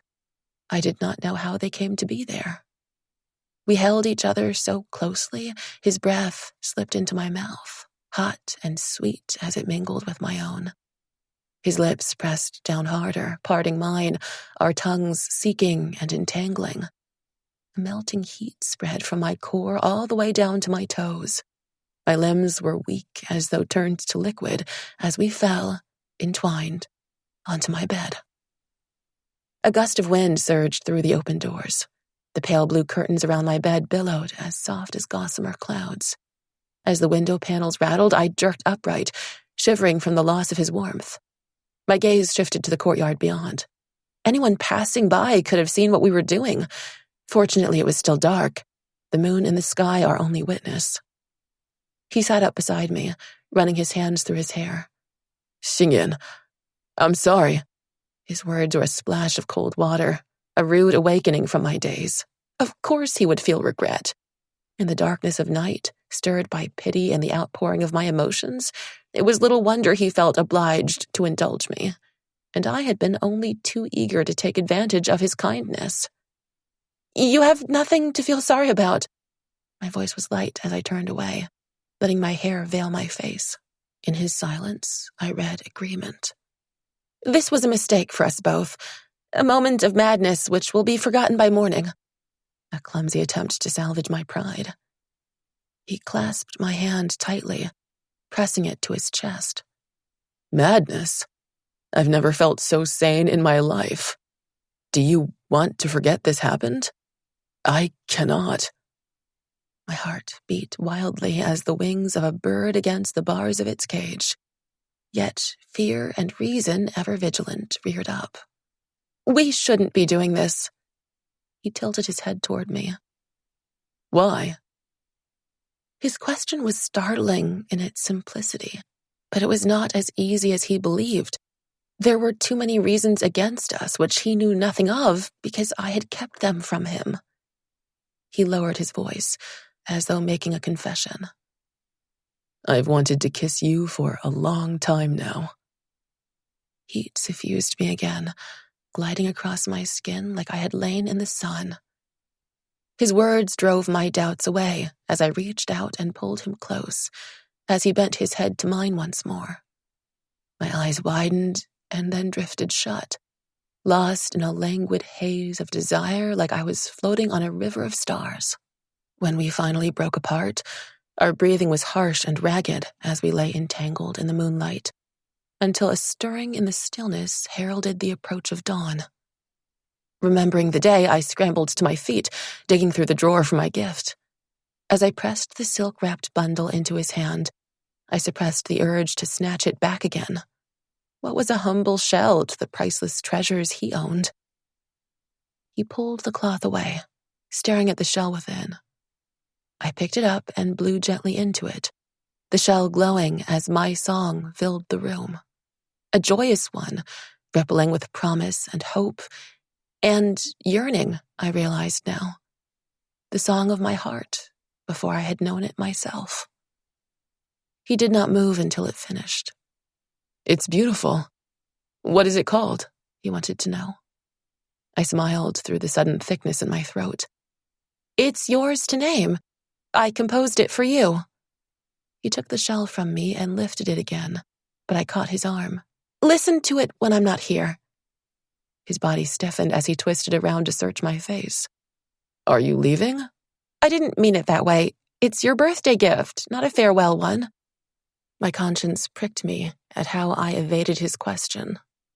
He threaded his fingers through mine again, his tension easing. "Thank you. I've never received a more wonderful gift," he added with a teasing smile. "And now I don't have to plead with you to play me a song anymore." I drew away, glaring at him with mock anger. "Am I so easily replaced?" "I never want to find out." With a regretful sigh, he released me and rose from my bed. "I must leave before the attendants awaken." I gathered my courage, calling after him. "Li Wei?" We don't have lessons tomorrow. Shall we spend the day together? He paused by the entrance, nodding once, his lips curved as he closed the doors after him. Alone once more, my mind awoke from the spell I was under. Guilt assailed me, fierce and unrelenting. The Celestial Emperor had shown my mother no mercy, condemning her to eternal imprisonment. I recalled my mother's fear of the Empress, her terror stabbing me with remorse. How could I feel this way about their son? Was I so weak to betray her so easily?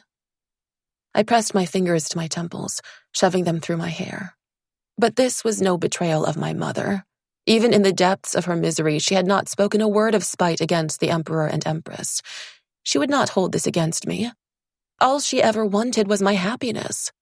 I was my own person, separate from my parents, as was Li Wei, and he was nothing like them. After all our time together, I knew that better than anyone. He was my dearest friend before what he was to me now. And I would not hold him to account for these events long past and circumstances beyond his control. How I wished I could unburden my heart to him, to reveal all the parts of myself. Li Wei would do nothing to hurt me, but I hesitated to entangle him in my affairs, to pit him against his parents when I knew of his tense relations with them. And the coward in me recoiled from his disappointment. A lover's deceit pierced deeper than a friend's. I hated these lies, this fear and doubt. But all this paled at the threat of discovery. The Jade Palace was not a place for sharing such secrets. And here, my mother and I would find little mercy from the Emperor's harshness, the Empress's spite. More so after all I had learned of how our families were bound. No, I would not break my promise to my mother, not until I knew it would be safe. I lay awake in my bed until the rays of the sun slid out.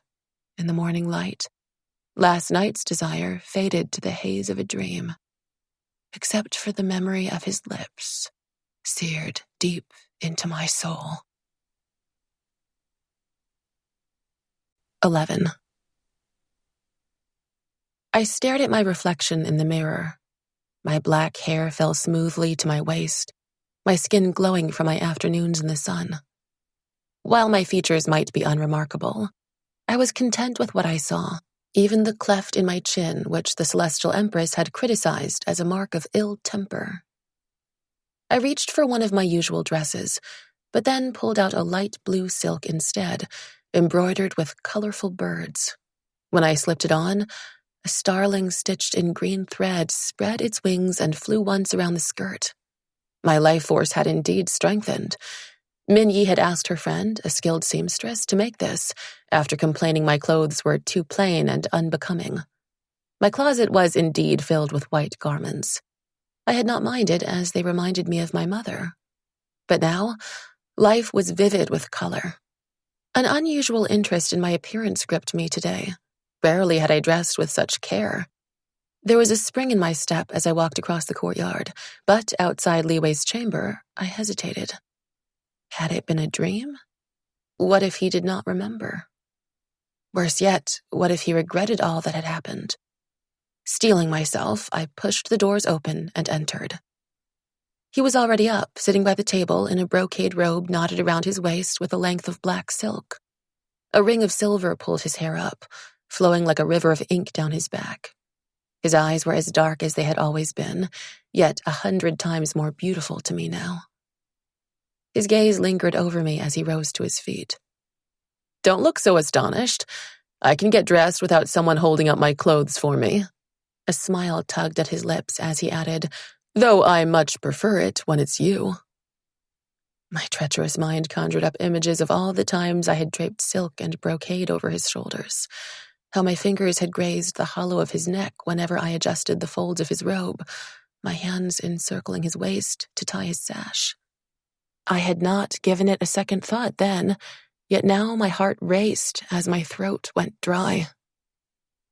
Xingyan. My name on his lips stirred me. I glanced at him, noticing the slender box that he held out to me. "It's your birthday, not mine." "It's good luck to exchange gifts," he said by way of explanation. When I made no move to take the box, he flipped the lid open and pulled out a hairpin. Crafted from wood, it was lacquered in rich shades of blue, studded with tiny, clear stones which snared and fractured the light. My breath caught in my throat.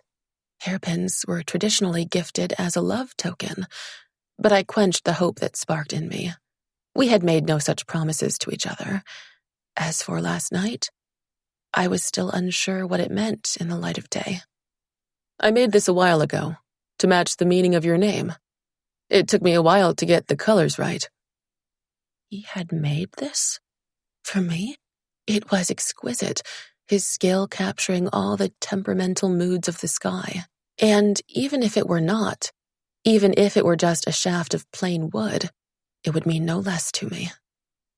He leaned forward and slid the pin into my hair, just as he had the first time we met. Thank you, I managed, lifting my gaze to his. We only have the morning. My father has asked to see me before the banquet. He picked up a tiered basket from the table before reaching for my hand with his other. Will you change your mind and come tonight? It would mean a great deal to me to have you there. It would make it a lot less dull. His mouth curved into a persuasive smile. My insides twisted at the thought of seeing their celestial majesties. But this was Li Wei's celebration, and a part of me was curious about this side of him which I so rarely saw, that of the heir to the throne. And now, I found myself wanting to spend each moment with him, feeling an unfamiliar twinge when we were apart. Yes, I told him, I will come. In the courtyard, Li Wei summoned a cloud. It struck me that he could now leave the palace at will, which meant he would assume his court duties soon. I pushed aside a wave of anxiety. I would not taint today with doubts of tomorrow or fears of the past. Although when I stared at the cloud, I could not help thinking of the last time I had flown on one with Pinga. Stepping onto it, Li Wei pulled me up behind him. The cloud was soft and cool, yet firm beneath my feet. When it darted through the air, I stumbled, but Li Wei grabbed my hand to steady me and did not let go. After a few moments, I began to relax. The cloud soared so smoothly that I soon forgot my fears. Flying in the daylight was infinitely more pleasurable than fleeing in the night. Towering mountains, shimmering lakes, and lush emerald forests unfurled, like a scroll painting beneath our feet. As we darted through a light shower of rain, the droplets that grazed my skin were as refreshing as morning dew. I might have been cold with the gathering dark clouds obscuring the sun, but for Li Wei's hands over mine, infusing me with warmth. We landed in the middle of a forest, the likes of which I had never seen before. Not in the celestial kingdom, not even in my dreams. Peach blossom trees bloomed as far as my eye could see, their branches laden with pink and white flowers that laced the air with a heady sweetness. Whenever the wind blew, a scattering of petals drifted to the ground. I caught one in my palm, velvet soft, lighter than air. Where are we? Somewhere in the mortal realm. The mortal realm? My voice rose in alarm. Immortals were forbidden from descending here without leave from the celestial emperor. Long ago, they had roamed this world at leisure. Perhaps they enjoyed the rush of power to walk among those weaker, to hear their songs of worship or terrified pleas. To the mortals, they were not just immortals, they were gods. However, this had led to great turmoil. Mortals were terrified by magic, and too many destinies were altered through such interference, causing the untimely deaths of some or saving others from fated calamities.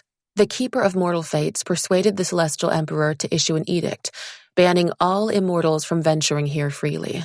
Though many lamented this outcome, none dared to challenge the command. Since then, our realm was veiled from mortal sight, and with each passing year, their memories of us faded further into myth and legend. All they saw now when they looked up into the sky were the sun, moon, and stars. Are we allowed to be here?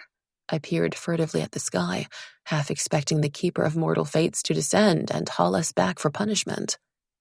Li Wei lifted the oblong piece of jade which hung by his waist, intricately carved with a dragon, an imperial seal.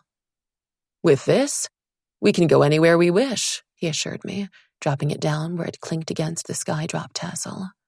One of the few benefits of attending those lengthy discussions at court.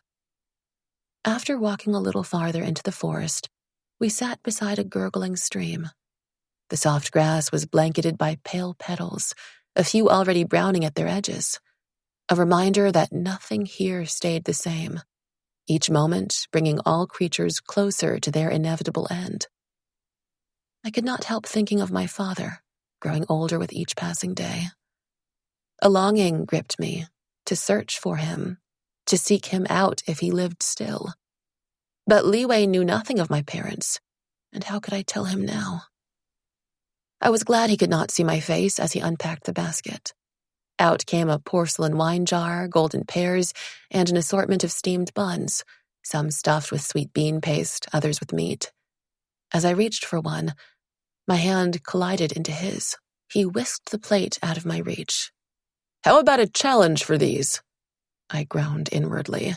Without my bow, he would probably best me at any other weapon. And while I did not care much for the prize, I cared even less for losing. Oblivious to my discontent, Liwei searched the ground until he found 2 sturdy sticks, tossing me one. I caught it midair. "Don't you think the odds are weighted in your favor? You're the better swordsman." "At least for now," I muttered under my breath. He circled me with predatory grace. "Already conceding defeat?" I leapt to my feet at once, my fingers tightening around the rough bark. A length of white silk appeared in his palm. "I'll cover one of my eyes, but I'll still win." "By all means," I said sweetly, trying not to gnash my teeth. I could have spurned his arrogant offer, but I would grasp any advantage just to dent his pride. A breeze swept through the trees, raining flowers upon us as we stood opposite each other. I sprang at his blindfolded side first, hoping to take him by surprise. Liwei flung his stick up to block mine, then withdrew quickly to strike my calf. I hissed, whirling to stab him in the chest. A breath whooshed from his lips as I darted out of his reach a moment before we flew at each other in earnest. The peace of the forest disintegrated with the crunch of our feet against the rocks and dried leaves, the crash from our colliding sticks. I could not help a rush of admiration for his technique, his fierce attack yet swift recoil, each move controlled and yet free. Our match was closer than expected, and I hoped with some luck I might win. Spotting an opening, I lunged forward, but he leaned back low, my stick slicing through empty air. Before I could retreat, his hard blow knocked the stick from my hand. I stifled a cry, struggling to conceal my frustration. "If it had been with the bow, I would have beaten you with both of my eyes closed." Grabbing a bun from the basket, I tossed it to him. He caught it, but offered it to me at once. "Here, you have it. It's your prize." Picking up a pear, I sank my teeth into its ripe flesh, its sweet and fragrant juice filling my mouth. When he tried to give it to me again, I shook my head. "Do you want to challenge me for the right not to eat it?" I asked archly. He shot me an icy look before biting into the soft bread. It smelled delicious, the rich fragrance of roasted pork wafting toward me. "Make sure you don't choke on it," I said with an unfeigned smile. Hunger was a small price to pay for the irate expression that flashed across his face. I had lost the match, yet somehow gained the advantage. Gazing into the overcast sky, I marveled at how everything seemed more beautiful. Even the rain clouds were no longer gloomy and threatening, instead imbued with dark majesty. After we had eaten, he poured me a cup of wine. As the delicate fragrance of osmanthus sprang in the air, I stilled, recalling a forest of moon-white blossoms. My fingers clenched around the cup as I lifted it in a toast. "May you always be happy." His gaze rested on me. "If I'm always as happy as I am now, that would be the best wish of all." The wine slid down my throat with a heady warmth. After we had drained our cups, he refilled them and raised his to me in turn. "May all your dreams come true." I wondered what he would think if he knew what they were. For a long time, my dreams were about regaining what I had lost in the past. However, since last night, or perhaps even before, A hope for the future had taken root in my heart. "What are your dreams?" he asked, just as he did yesterday, as though he had plucked the thoughts from me. "To be with my loved ones," I said after a pause. It was the truth, but the hollow type, which was gilded in deceit. As his eyes darkened and he leaned closer, my breathing quickened. "But I'll settle for beating you today," I blurted the first thing in my mind, cursing myself when he drew away. He clasped his hands behind his head as he lay down on the grass. "Care to make good on your big words from earlier?" "Why not? I won't take it easy on you just because it's your birthday." I was not as confident as I sounded. I had never shot blindfolded before. A golden bow materialized on the ground before us, exquisitely carved with feathers curling along its limbs. "I wanted to show this to you," Li Wei said as he rose to his feet. "One of the most powerful weapons in our treasury. This might be a good chance to test it." I picked it up, my fingers tingling where they touched the metal. "Where are the arrows?" Li Wei moved behind me, our bodies mere inches apart. With his arms stretched out on each side of me, he guided me to raise the bow and draw its silvery string. My pulse raced and my head spun. I would miss any target in our current position, even if it were 5 paces away. A flaming arrow formed in my grasp, crackling as though alive. Startled, I would have dropped the bow, but Li Wei's grip tightened over mine.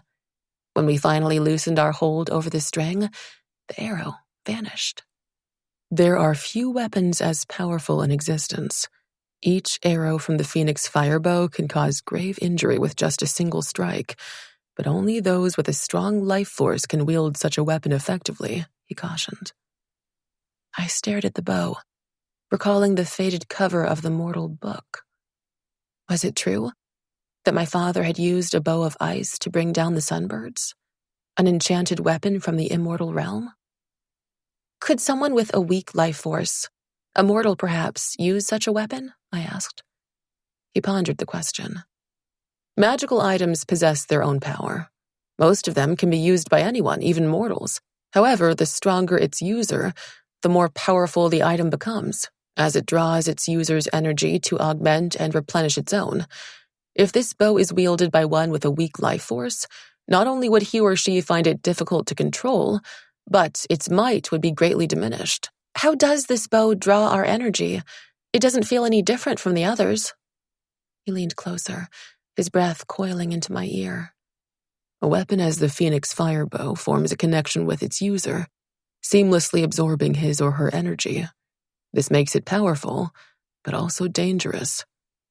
Dangerous? I repeated, trying to think of anything but the heat from his body melding with my own.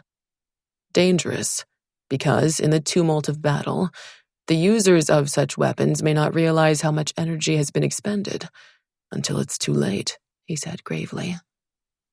I swallowed hard, recalling Teacher Daoming's stern warning never to drain myself. Stepping out of his arms, I passed the bow to him. You first. Did you have a challenge in mind? He asked. How about one of skill, not speed this time? I suggested, thinking about my prior loss. He bent down to pick up 2 withered peach blossoms. As his magic swirled over them, their color bloomed once more, the petals gleaming like they were sculpted from rose quartz. Whoever shoots it down from the farthest distance will be the winner. I took one of the flowers from his palm, now as hard as stone. Gone was his teasing demeanor as he stared ahead with narrowed eyes, the bow raised, its string drawn. At his nod, I released the first blossom. It shot up, hurtling away faster than a hummingbird, spinning through the air. Several seconds passed, the flower now a speck in the horizon. With a twang, Li Wei's arrow plunged forward, shattering the petals in a burst of fiery sparks. An excellent shot. I was unsure if I could surpass it, blindfolded as I would be. It was on the tip of my tongue to retract my earlier boast, to demand a match on equal terms, but I quelled the impulse as I took the bow. Eager to test its might, I ran my fingers over the gleaming string, stiffer than those woven from silk. As Li Wei tied the white cloth over my eyes, his knuckles brushed my cheeks. a distraction I could ill afford as I inhaled deeply to clear my mind. Once ready, I nodded. A low thrum broke the quiet, a faint whirling, fading with every passing moment. Almost imperceptible now, yet still I waited, straining my ears. At the precise moment it slipped into silence, my arrows sprang free, whistling through the air, striking with a clink. Something shattered, catching fire with a hiss. I raised my hand to tug the blindfold down, but strong arms encircled me, the scent of sun-warmed grass drowning my senses. His lips crushed mine, pressing them apart, his warm breath threaded with the lingering sweetness from the wine. I shivered, not from the cold, but the heat surging through my veins. Clutching his shoulders, I held him closer to me still. His mouth slid lower, trailing a scorching path down my neck with a hunger that left me breathless. With my free hand, I pulled the cloth away, blinking at the sudden brightness. We fell onto the ground, a carpet of petals softer than any bed, my body alight with 1,000 glittering sensations. The first drops of rain were soft and frail, easily brushed aside, but they soon swelled to a torrential flood, impossible to ignore. We lay on the ground, letting the rain wash over us, drenching us as thoroughly as though we had swum in the river. Our breaths were heavy and uneven, our fingers tangling in the wet grass. "Who won?" I asked, drifting back to the present. He shot me an incredulous look. "At a time like this? That is what concerns you?" "I won," I answered my own question with a contented sigh. "What makes you think so?" "If you had won, you wouldn't have distracted me.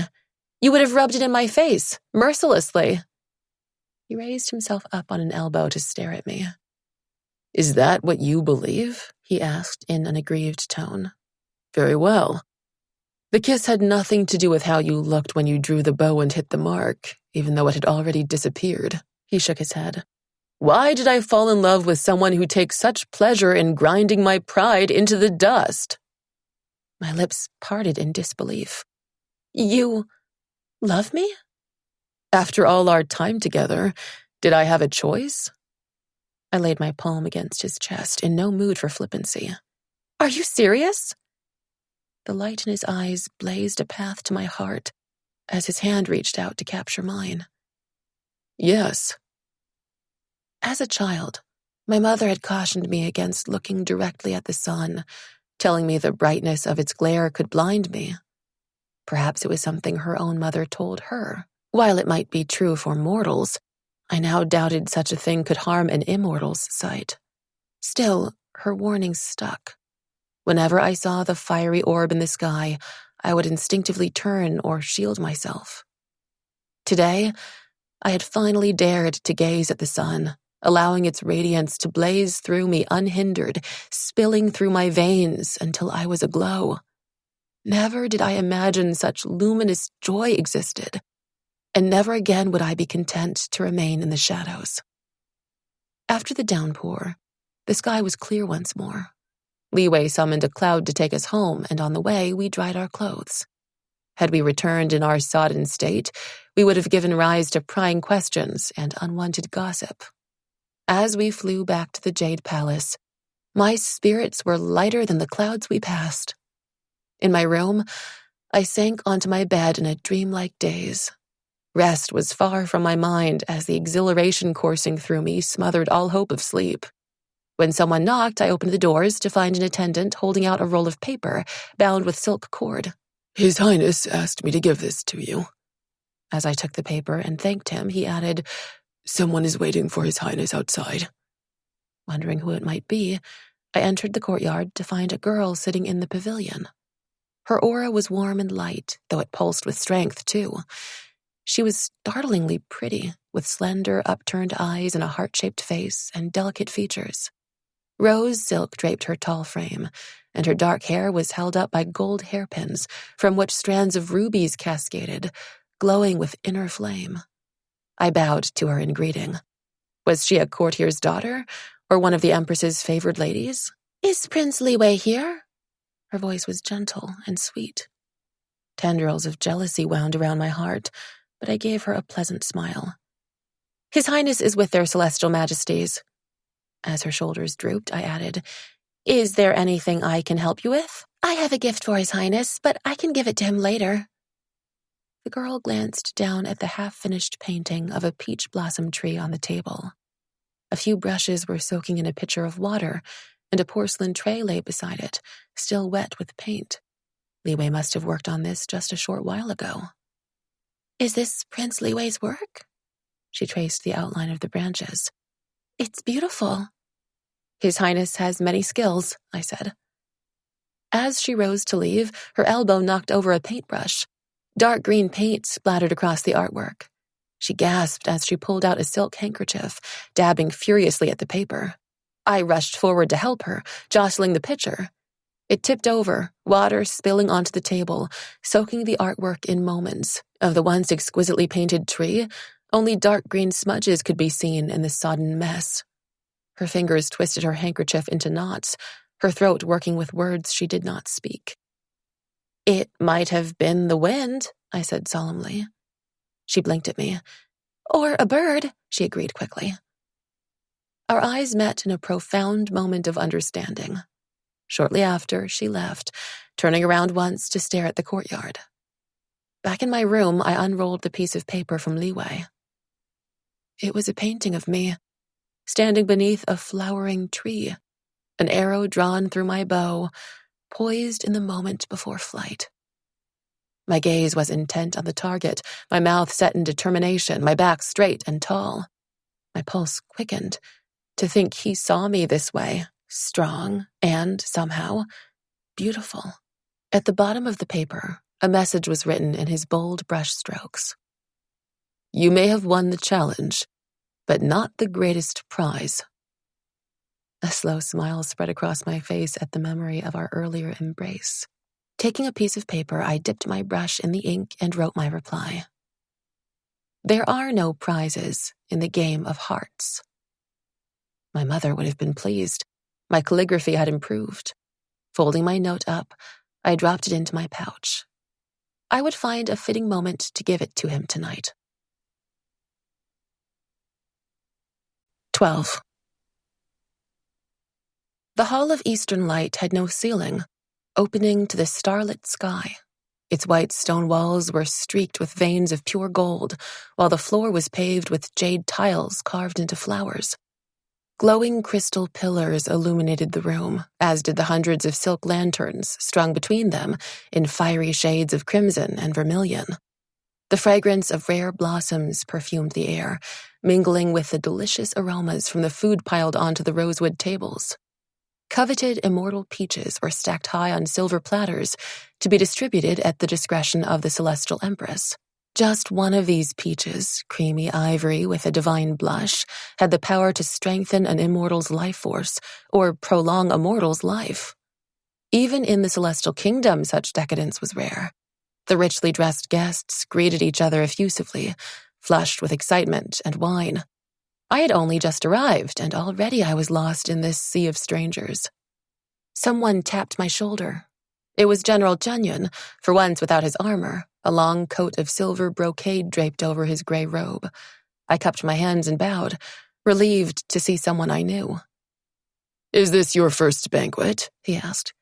"Yes, His Highness invited me tonight." A brief silence followed. "Well, have you given any thought to my offer?" he asked bluntly. My eyes fixed onto a jade tile as I fumbled for an answer. Oh, I would have snatched at this opportunity before, but now a new fear pulsed through me at the thought of being separated from Li Wei for weeks, maybe months at a stretch. It was not that he had displaced my mother, but rather my heart was cleaved in two when once it had been whole. I would do it, I knew I would, yet selfishly I wanted a little more time here. Our love was too new, too precious to risk lightly. I would speak to Li Wei tonight, I resolved. After the festivities, I would tell him what I could without revealing my mother's name. He would understand. He would not press me for more. And perhaps, together, we would find our way. "General Jianyun, perhaps we should not talk of such matters on His Highness's birthday." I hoped he would allow me this delay. His brows bunched with displeasure, but he nodded as he glanced around the crowded room. Do you recognize any of these peacocks here? A strangled laugh burst from my throat, which I attempted to disguise with a cough. I've been in the army too long. I don't flatter or say things I don't mean. Take my word for it. This lot of courtiers are only good for dressing in fine feathers and chirping empty compliments. General Jenyon's lip curled with distaste as he jerked his head at a man in front of us. That one, though, is more of a cunning crow, the Emperor's loyal advisor, yet his advice is often self-serving. It was rare for General Jenyon to speak so disparagingly of another, and I wondered who had earned his contempt. I could not see the man's face, just his fine purple robe and the pale gloves that covered his hands, an uncommon accessory which struck me at once. It was Minister Wu, who swung around as though sensing our eyes upon him. He ignored me, his lips pinched as he bowed to General Jenyon. The sight of the minister turned my stomach, stirring anew old misery and terror. So wrapped up was I in my thoughts, I almost collided into the tall immortal who stopped before us, the embroidered bamboo leaves on his robe rustling in emerald silk. A gray sash was tied around his waist, his hair pulled into a glossy top knot secured with an ebony pin. His aura rushed over me, cool and fresh, yet dense and strong, like an autumn wind thick with crushed leaves and rain. His black eyes swept over me with little interest before he greeted General Jenyon, cupping his hands together and stretching them out as he bowed. The stranger drew the general aside, which gave me the opportunity to study him further. He carried himself with the assurance of authority, yet he appeared not much older than I, unless he was one of those powerful immortals concealing 1,000 years with his life force. His face was arresting, high cheekbones with a strong jaw and a well-formed, if somewhat stern mouth. I did not recall seeing him at the training field, but I doubted he was a courtier from the way his eyes flicked impatiently around the room, as though such gaiety bored him. I took a step forward, intending to excuse myself. There was little enjoyment in being excluded, relegated to no more than a piece of furniture, though navigating this crowd alone daunted me too. General Jenyon started as though he had forgotten my presence. Ah, Xingyan, have you met Captain Wenshi? The celebrated commander? One of the finest warriors in the kingdom, despite being just 100 years older than me? Yet before I could greet him, he turned away abruptly, as though eager for me to be gone. He was insufferable, I decided, biting down on my tongue, trying not to let his discourtesy bother me, even as I was furious with myself for ever having wanted to meet him. Xingyan is the Crown Prince's companion, added General Jenyon. The arrogant young captain swung to me then, his face alight with sudden interest. The one who trains with His Highness? The archer? Yes, I replied curtly, still stung by his earlier rudeness. I only returned a few days ago. I saw you yesterday in the field when you shot those discs. I've never seen such fine marksmanship before. A smile hovered on his lips. I blinked, finally recognizing him, the tall soldier who had clapped first. His gaze slid over the azure silk of my dress, the creamy magnolias with golden centers embroidered on my skirt. A green brocade belt shot through with silver was tied around my waist. Tucked in my hair was the pin Liwei had gifted me. I apologize for not recognizing you earlier. In this dress, you look... His voice trailed off, the tips of his ears reddening. Like a useless peacock? I finished his sentence for him, with a grin at General Jenyon. Captain Wenshi did not laugh. I meant to say, in this dress, you don't look like the warrior you are. His compliment filled me with unexpected pleasure. Perhaps he was not as insufferable as I had thought. Would you like to sit with us? He invited. I accepted gladly. I had just caught a glimpse of Lady Meiling's father and was as keen to keep my distance from him as he was from me. Our table was in the front with a clear view of the dais. There, a rosewood table was set before the white jade thrones, flanked by smaller ones on each side. Tonight, the visiting royalty were honored by being seated alongside their celestial majesties, though they had yet to make an appearance. A hush fell over the room then. The air thrummed with power as the royal family entered, everyone scrambling to fall to their knees. I lifted my head an inch to catch a glimpse of the emperor who had imprisoned my mother. Even surrounded by the most powerful immortals of the realm, the celestial emperor dazzled. His aura blazed with impenetrable might, that of a stone mountain, an endless glacier. Scarlet and azure dragons were embroidered upon his brilliant yellow robes, darting through swirling clouds. The ornate gold frame of his crown was set into a jewel-encrusted base, from which strands of lustrous pearls cascaded. They swayed before his brow, catching the light with his every move. His face was ageless, even for an immortal, his smooth skin bearing neither the vitality of youth nor the cares of time. In the darkness of his pupils, I found a fragment of resemblance to his son, though their opaque depths were devoid of warmth. He did not look particularly terrifying, but something about him turned my insides to ice. Li Wei stopped before me, inclining his head in greeting. Yet his smile was guarded, and his eyes dulled. Did he wish himself back in his room? I wanted to ask him, but not here, not now.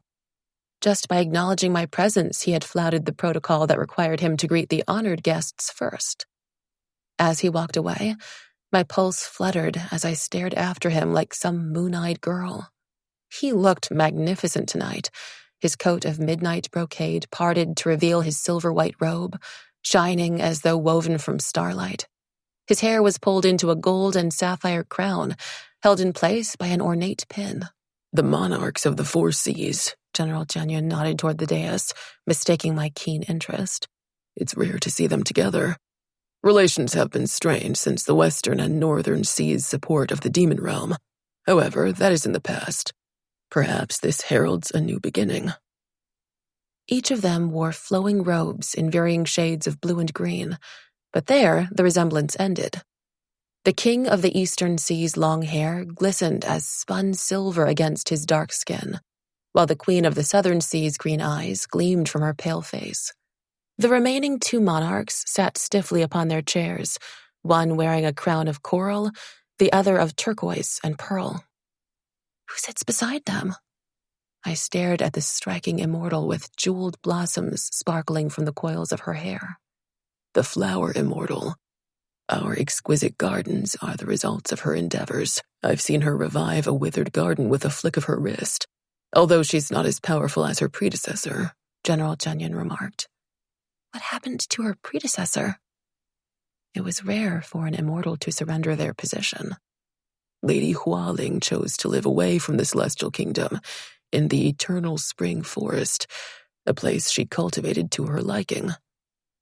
I waited for him to continue, curious about this immortal, but he fell silent, drumming his fingers on the table. Captain Wenshi spoke then. The Celestials don't like to speak of her. Perhaps it reminds them of what can happen to even the most powerful, should they lose the Emperor's favor. General Jianyun scowled. Even such as you from the Four Seas would not wish to anger our Emperor. I was about to ask Captain Wenshi which of the Four Seas he was from when he spoke again. It was said Lady Hualing grew distracted and neglected her duties for decades until the court petitioned His Celestial Majesty to take away her position. Since then, she has not been seen, not for hundreds of years. I wondered why did the Emperor not remove Lady Hualing from her duties sooner, when he seemed not to tolerate the slightest disobedience in others. But then all heads swung to the entrance, eager whispers rustling through the crowd. I turned to see two immortals approaching the dais. Queen Fengjian and her daughter, Princess Fengmei, from the Phoenix Kingdom, Captain Wenshi told me. Her name hit me like a blow. The princess rumored to have been betrothed to Li Wei? Gleaming cloaks of gold feathers were clasped around their shoulders. Over their long robes of crimson brocade studded with pearls, a crown of fire rubies glittered on the queen's hair. When the princess lifted her head, something in my chest contracted. She was the girl I had met in the courtyard earlier, my partner in the inadvertent destruction of Li Wei's painting. The Empress greeted them warmly, rising as she gestured to their seats. Something coiled tight around my heart when the princess took the chair beside Li Wei, who sat there with a face carved from stone. I breathed deeply, determined to keep my spirits high. Fortunately, General Jianyun knew plenty of interesting facts about the noble guests and did not hesitate to share them.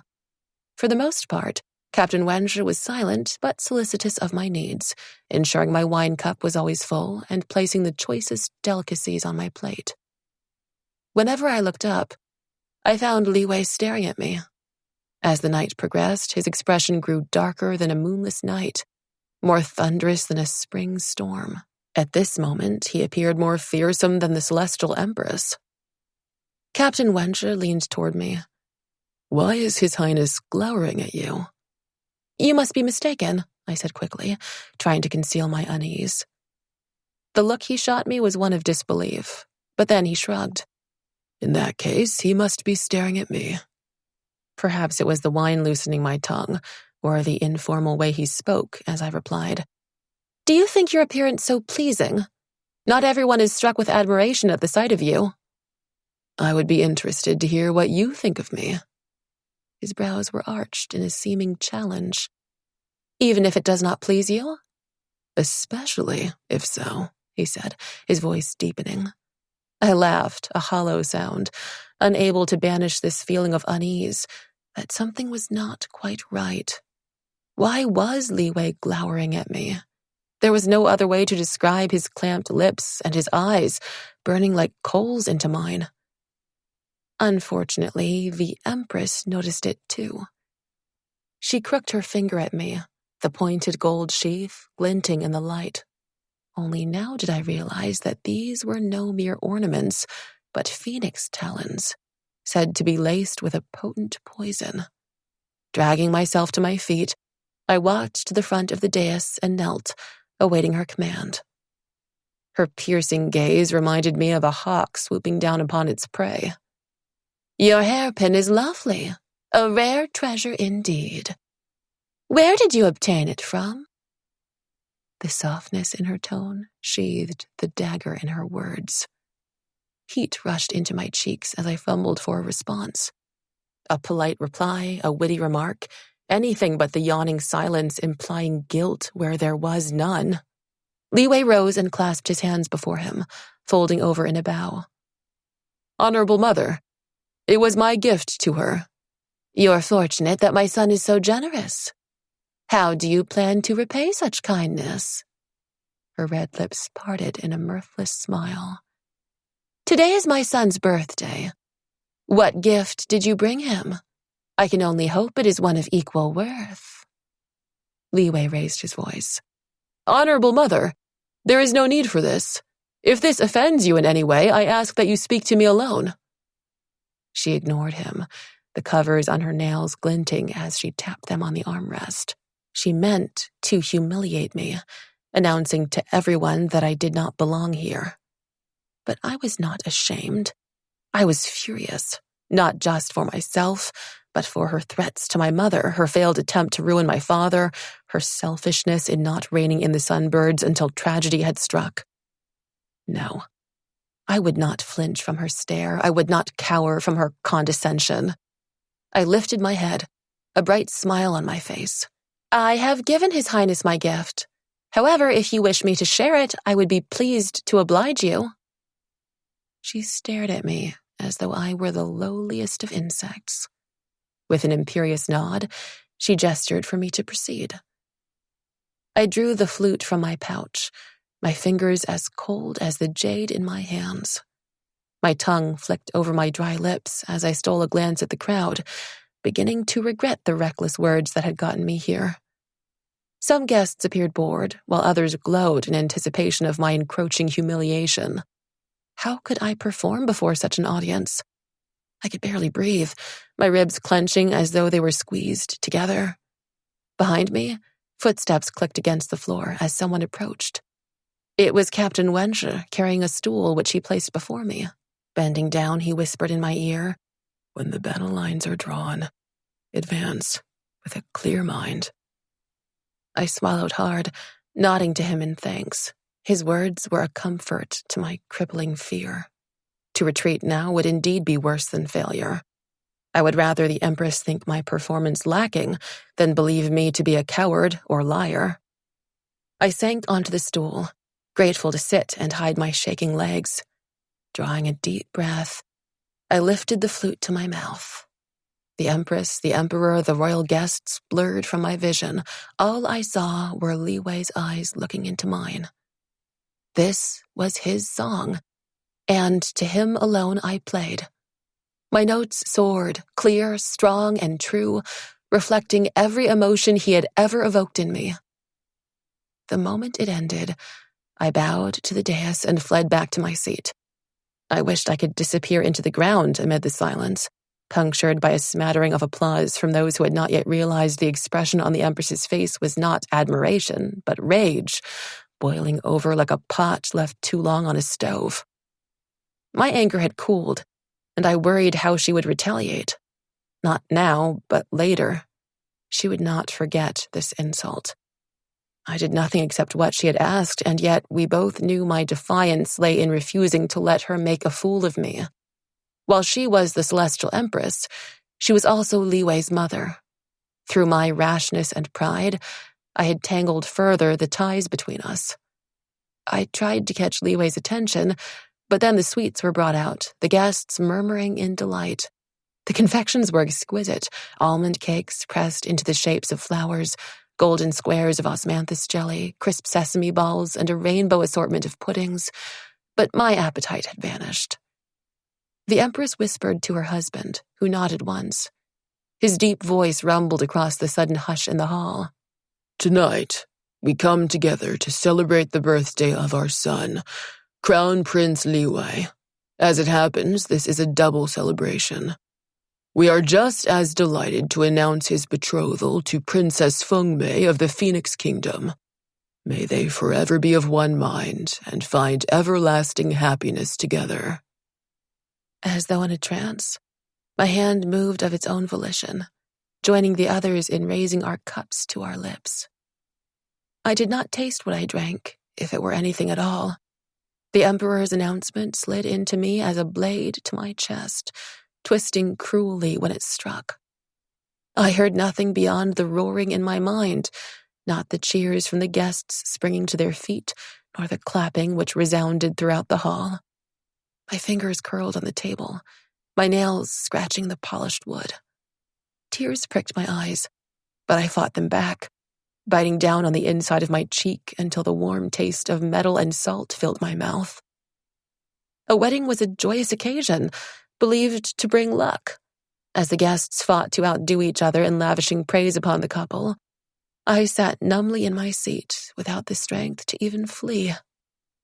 What a harmonious combination of pearl and jade. The Phoenix Princess and the Dragon Prince, an auspicious pairing indeed. See their beauty? Truly a match made in heaven. Each word was a stab to my festering wound.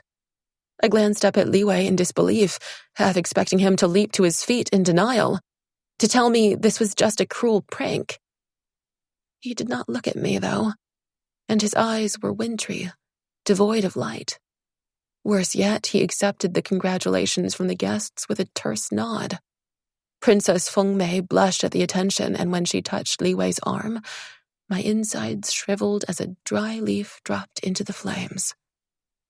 This was real. He was betrothed to another. A desperate urge to leave gripped me. I wanted to be alone, to let my grief pour from me as a river into the ocean. But I crushed the craven impulse. I would not run, nor would I hide. Just when I thought I would surely collapse from the pain, a hand covered mine, firm and strong, the cool touch penetrating my daze. Lifting my head, my gaze collided with Captain Wenshu's, alight with understanding. He was a stranger whom I had met just this evening, but right now, he was my only anchor in this raging tempest.